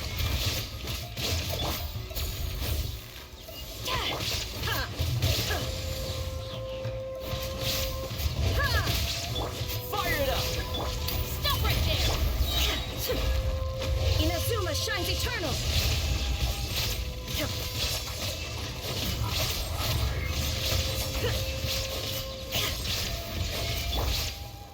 Don't get too close! Drop your weapons! No turning back! I got you covered! Torn to oblivion!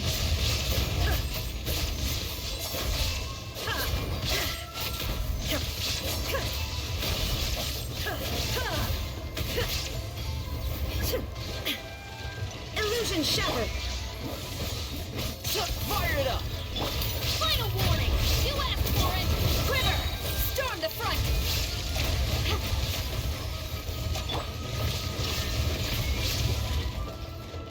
Now you shall perish!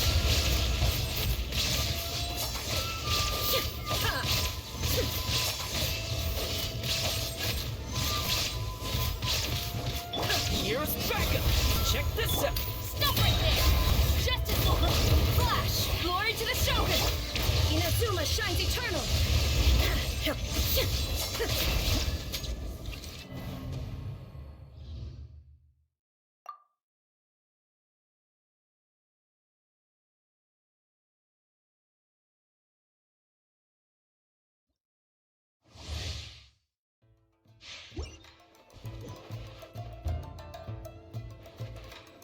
There is no escape! Quiver!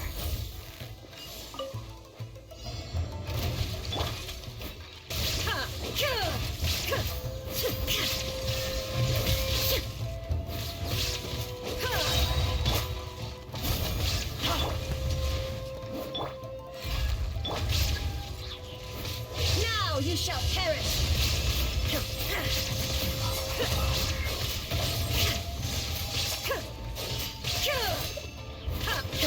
Illusion shattered!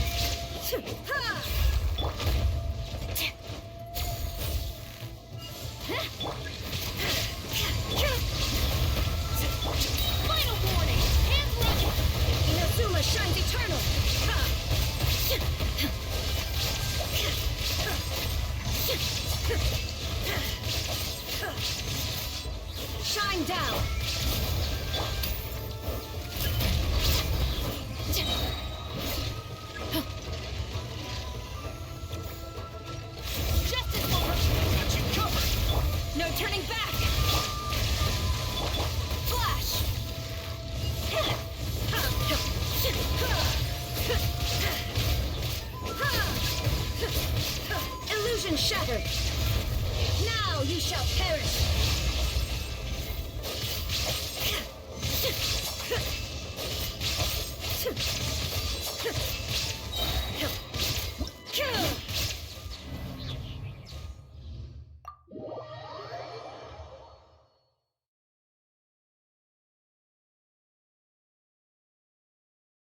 Benny's adventure team, assemble!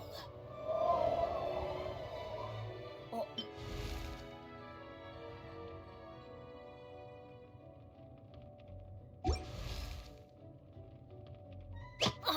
ow!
Ready to spice things up.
have high hopes for this journey.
Let's get down to business. One strike will suffice. Time to relax.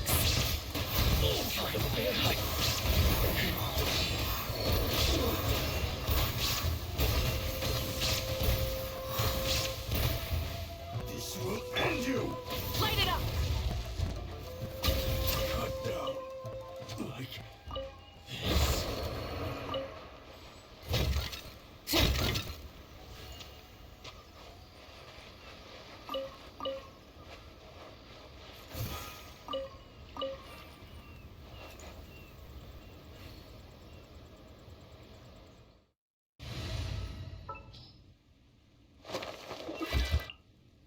Utensils at the ready.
Shine down.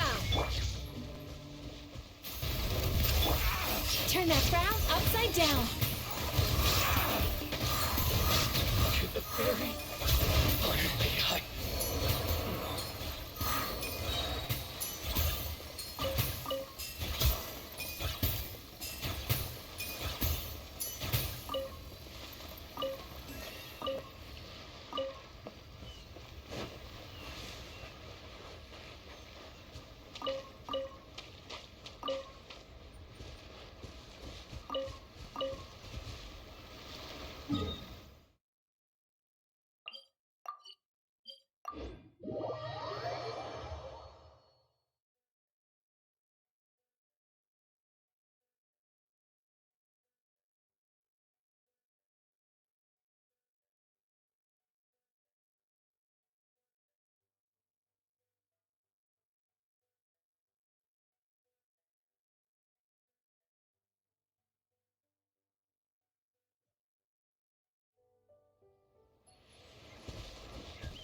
There is no escape.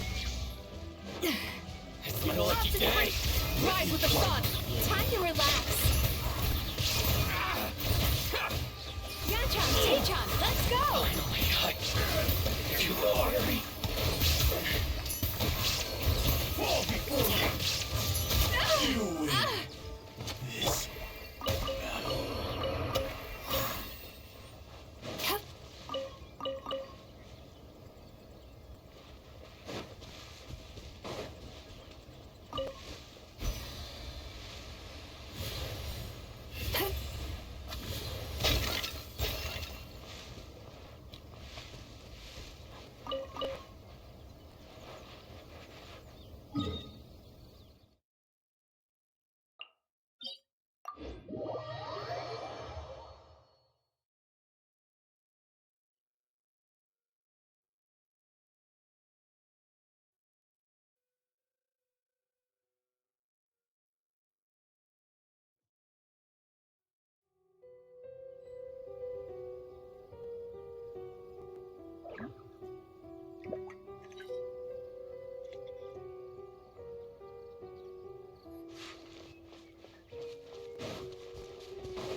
Shine down! Light it up! A burst of flavor!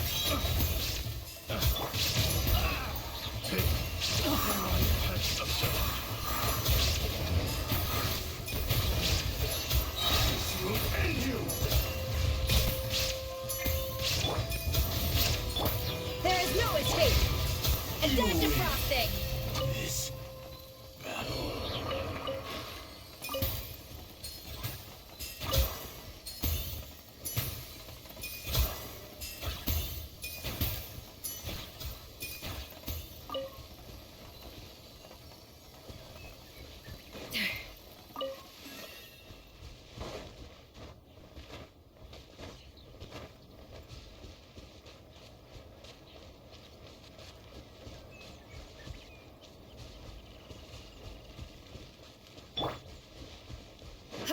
Shine down! Burn it down! Whoop! How's Up to the freezer! Pentagoon excellent! Finally, Cast your worries to the wind! Sweet dreams! There's more! Very cut down like this.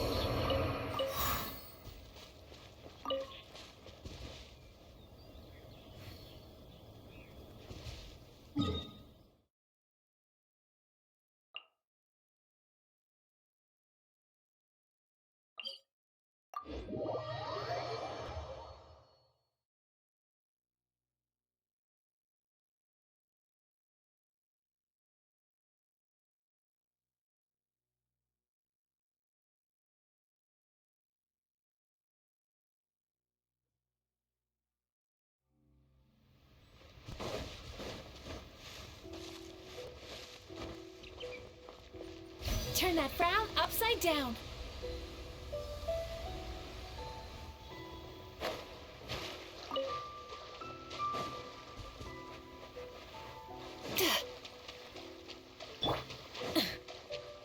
Light it up!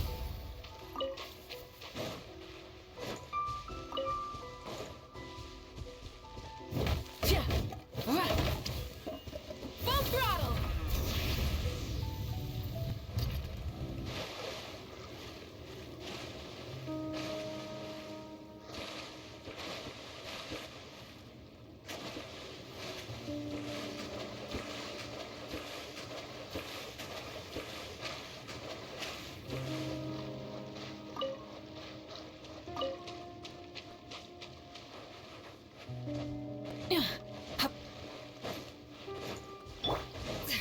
It's my lucky day. Rise with the sun!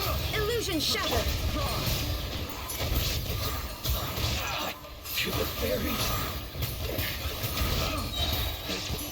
The wrong test subject.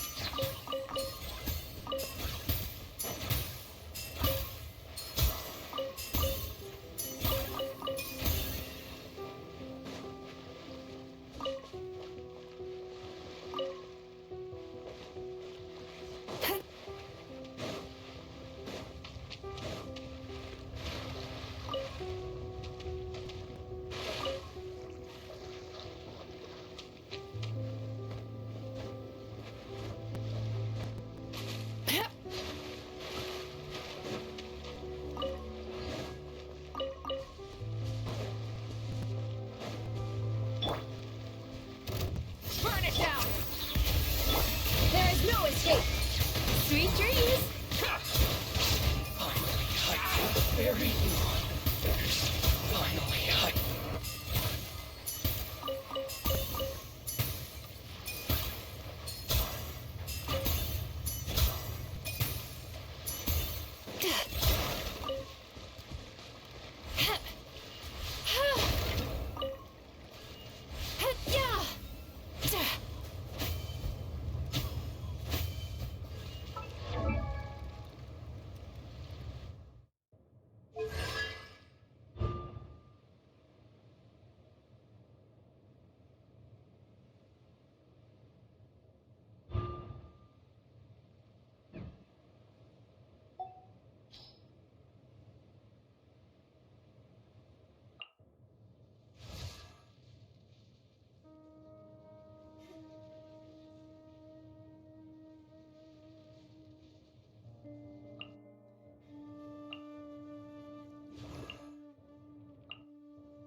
Time to relax.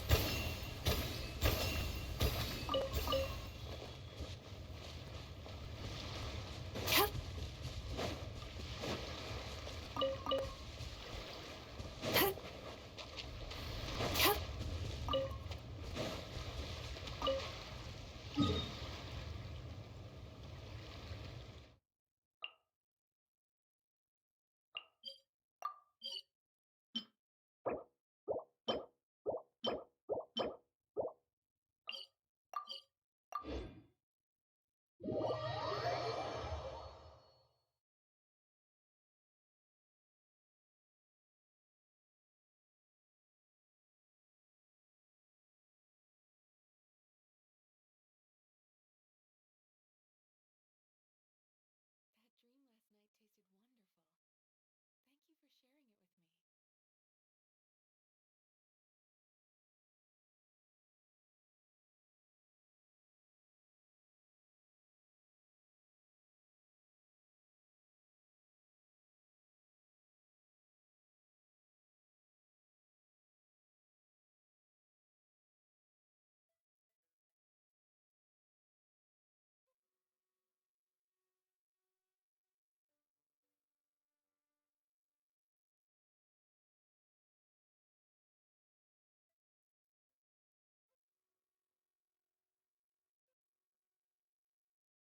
wonderful.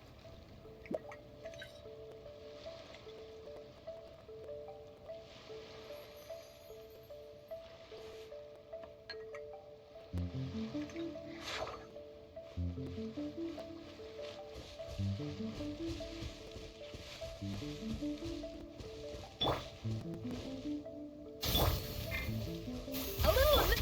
Illusion shattered. Sweet dreams.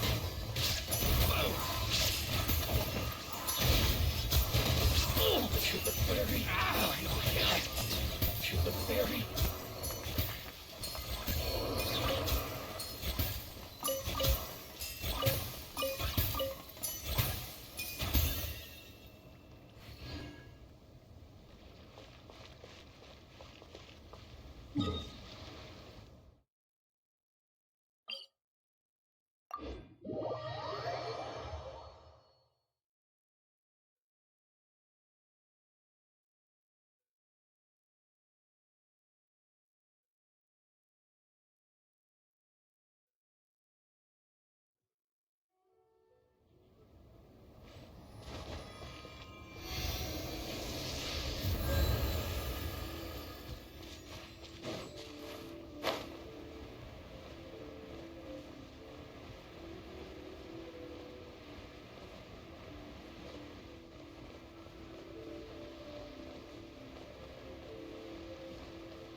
Turn that frown upside down.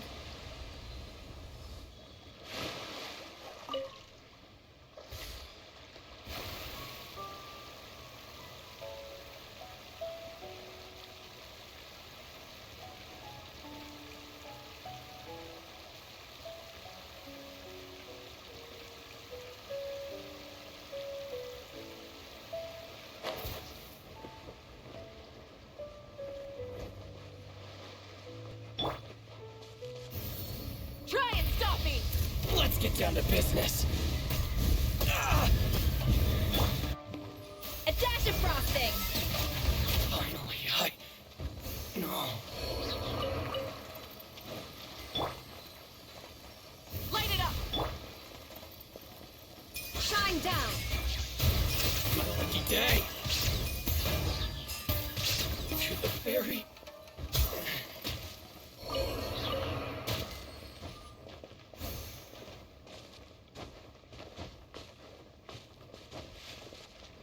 There is no escape! Burn it down! A little amuse-bouche! Sweet dreams! My blade.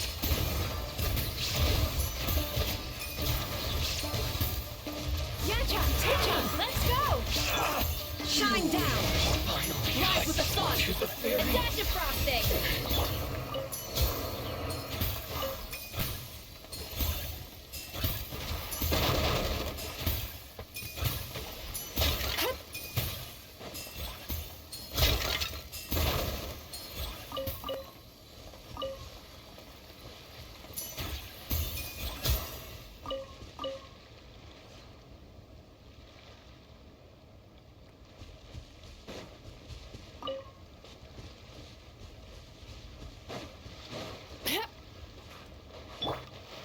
Burn it down!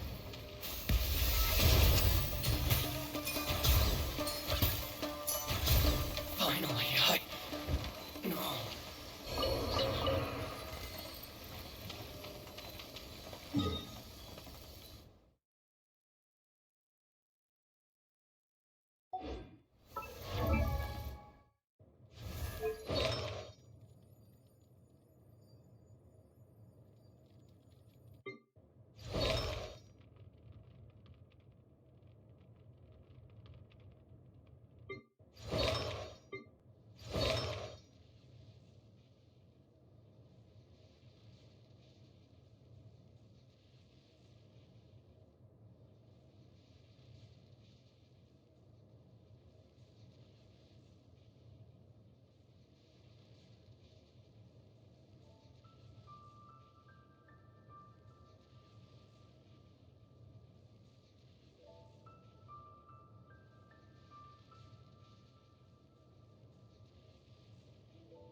Know of any new orchestra?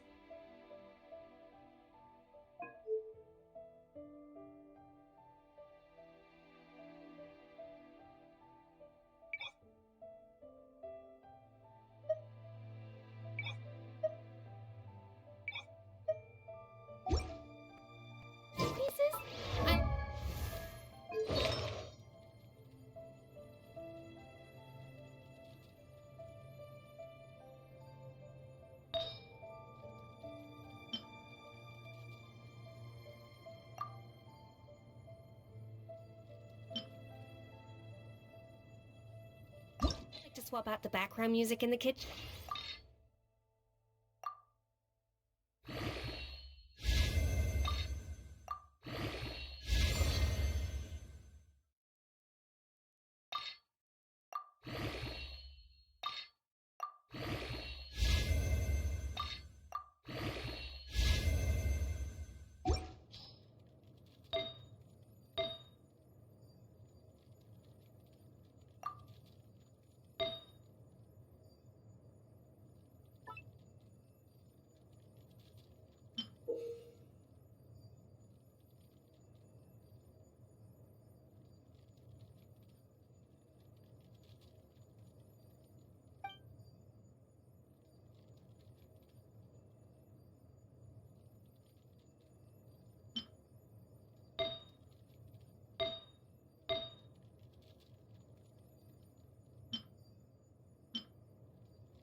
It's a great way to find new inspiration.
Let's get down to Illusion business. shattered.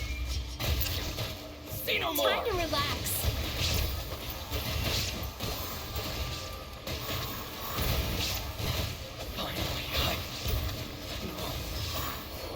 Boom! Off to the freezer. The fairy. Turn that frown upside down.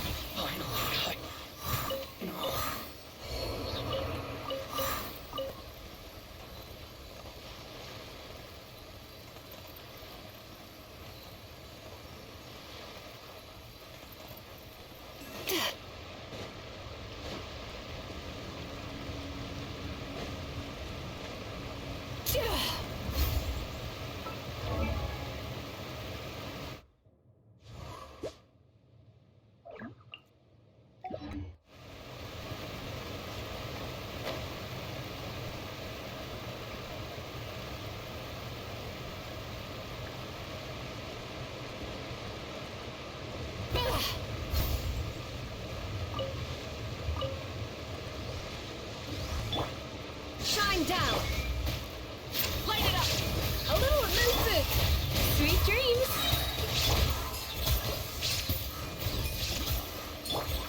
Full throttle.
This realm...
If you ever have any questions about the realm within,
Turn that frown upside down.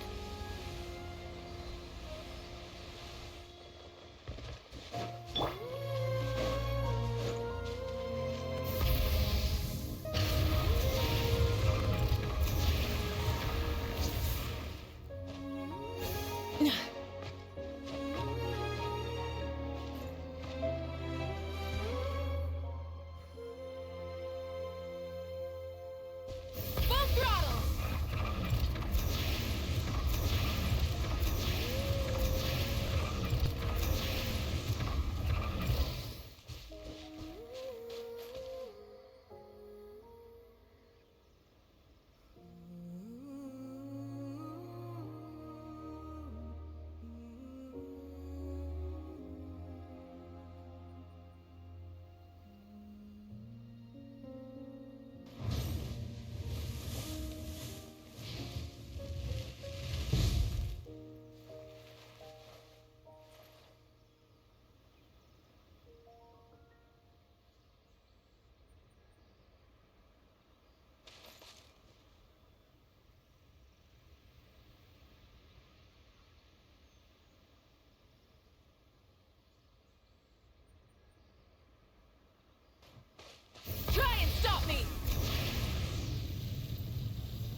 relax.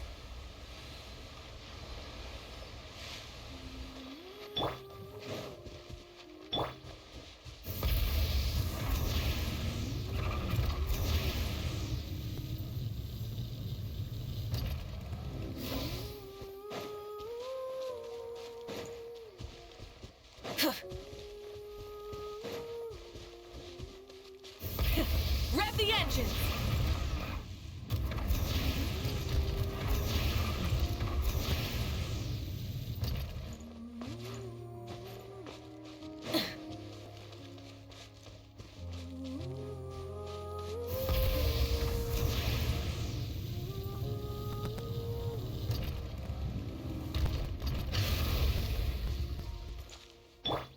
Turn that frown upside down.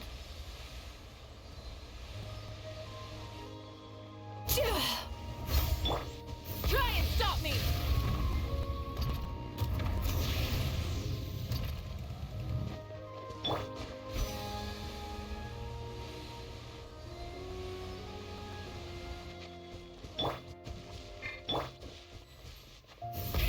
Rev the engines!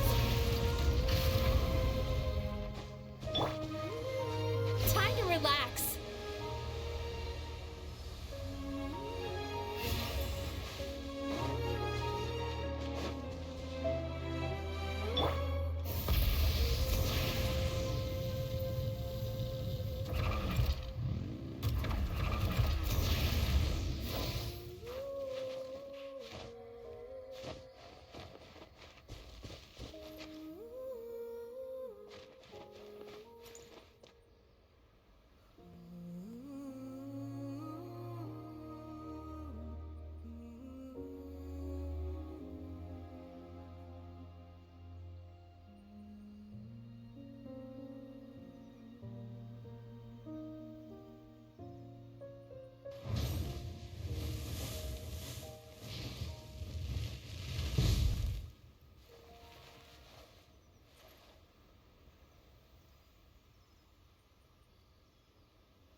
Exploration and trials. Adventuring is right up my alley.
Good roll.